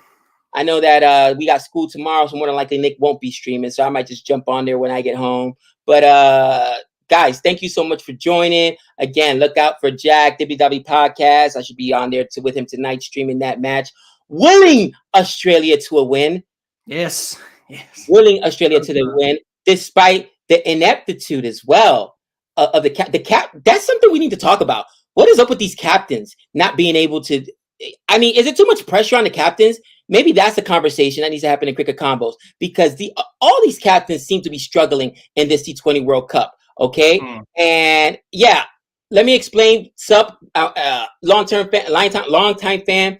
He's a South Africa fan. I'm not saying drop him off the team, drop him in the lineup. So maybe let me correct my verbiage. In baseball, we say we drop them in the lineup. So you might move from the opening partnership to the middle order, or we might move you from 3 to 5 or 6. That's what I mean. Drop him in the order or lower him in the order.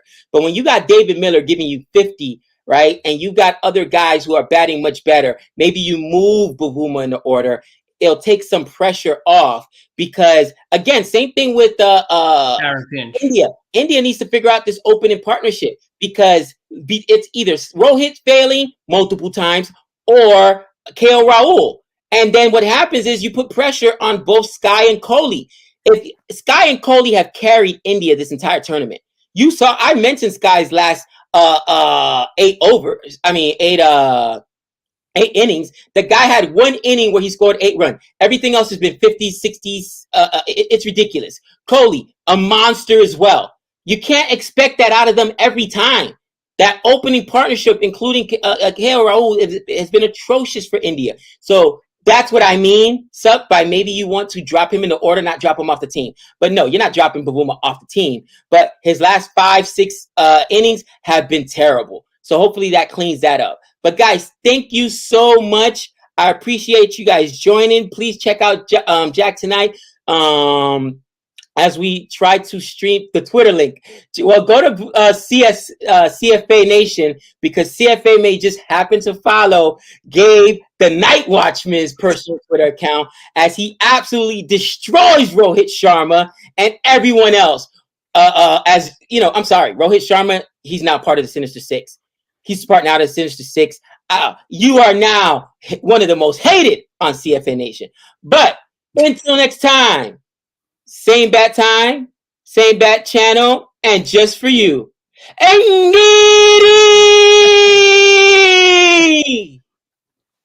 Peace.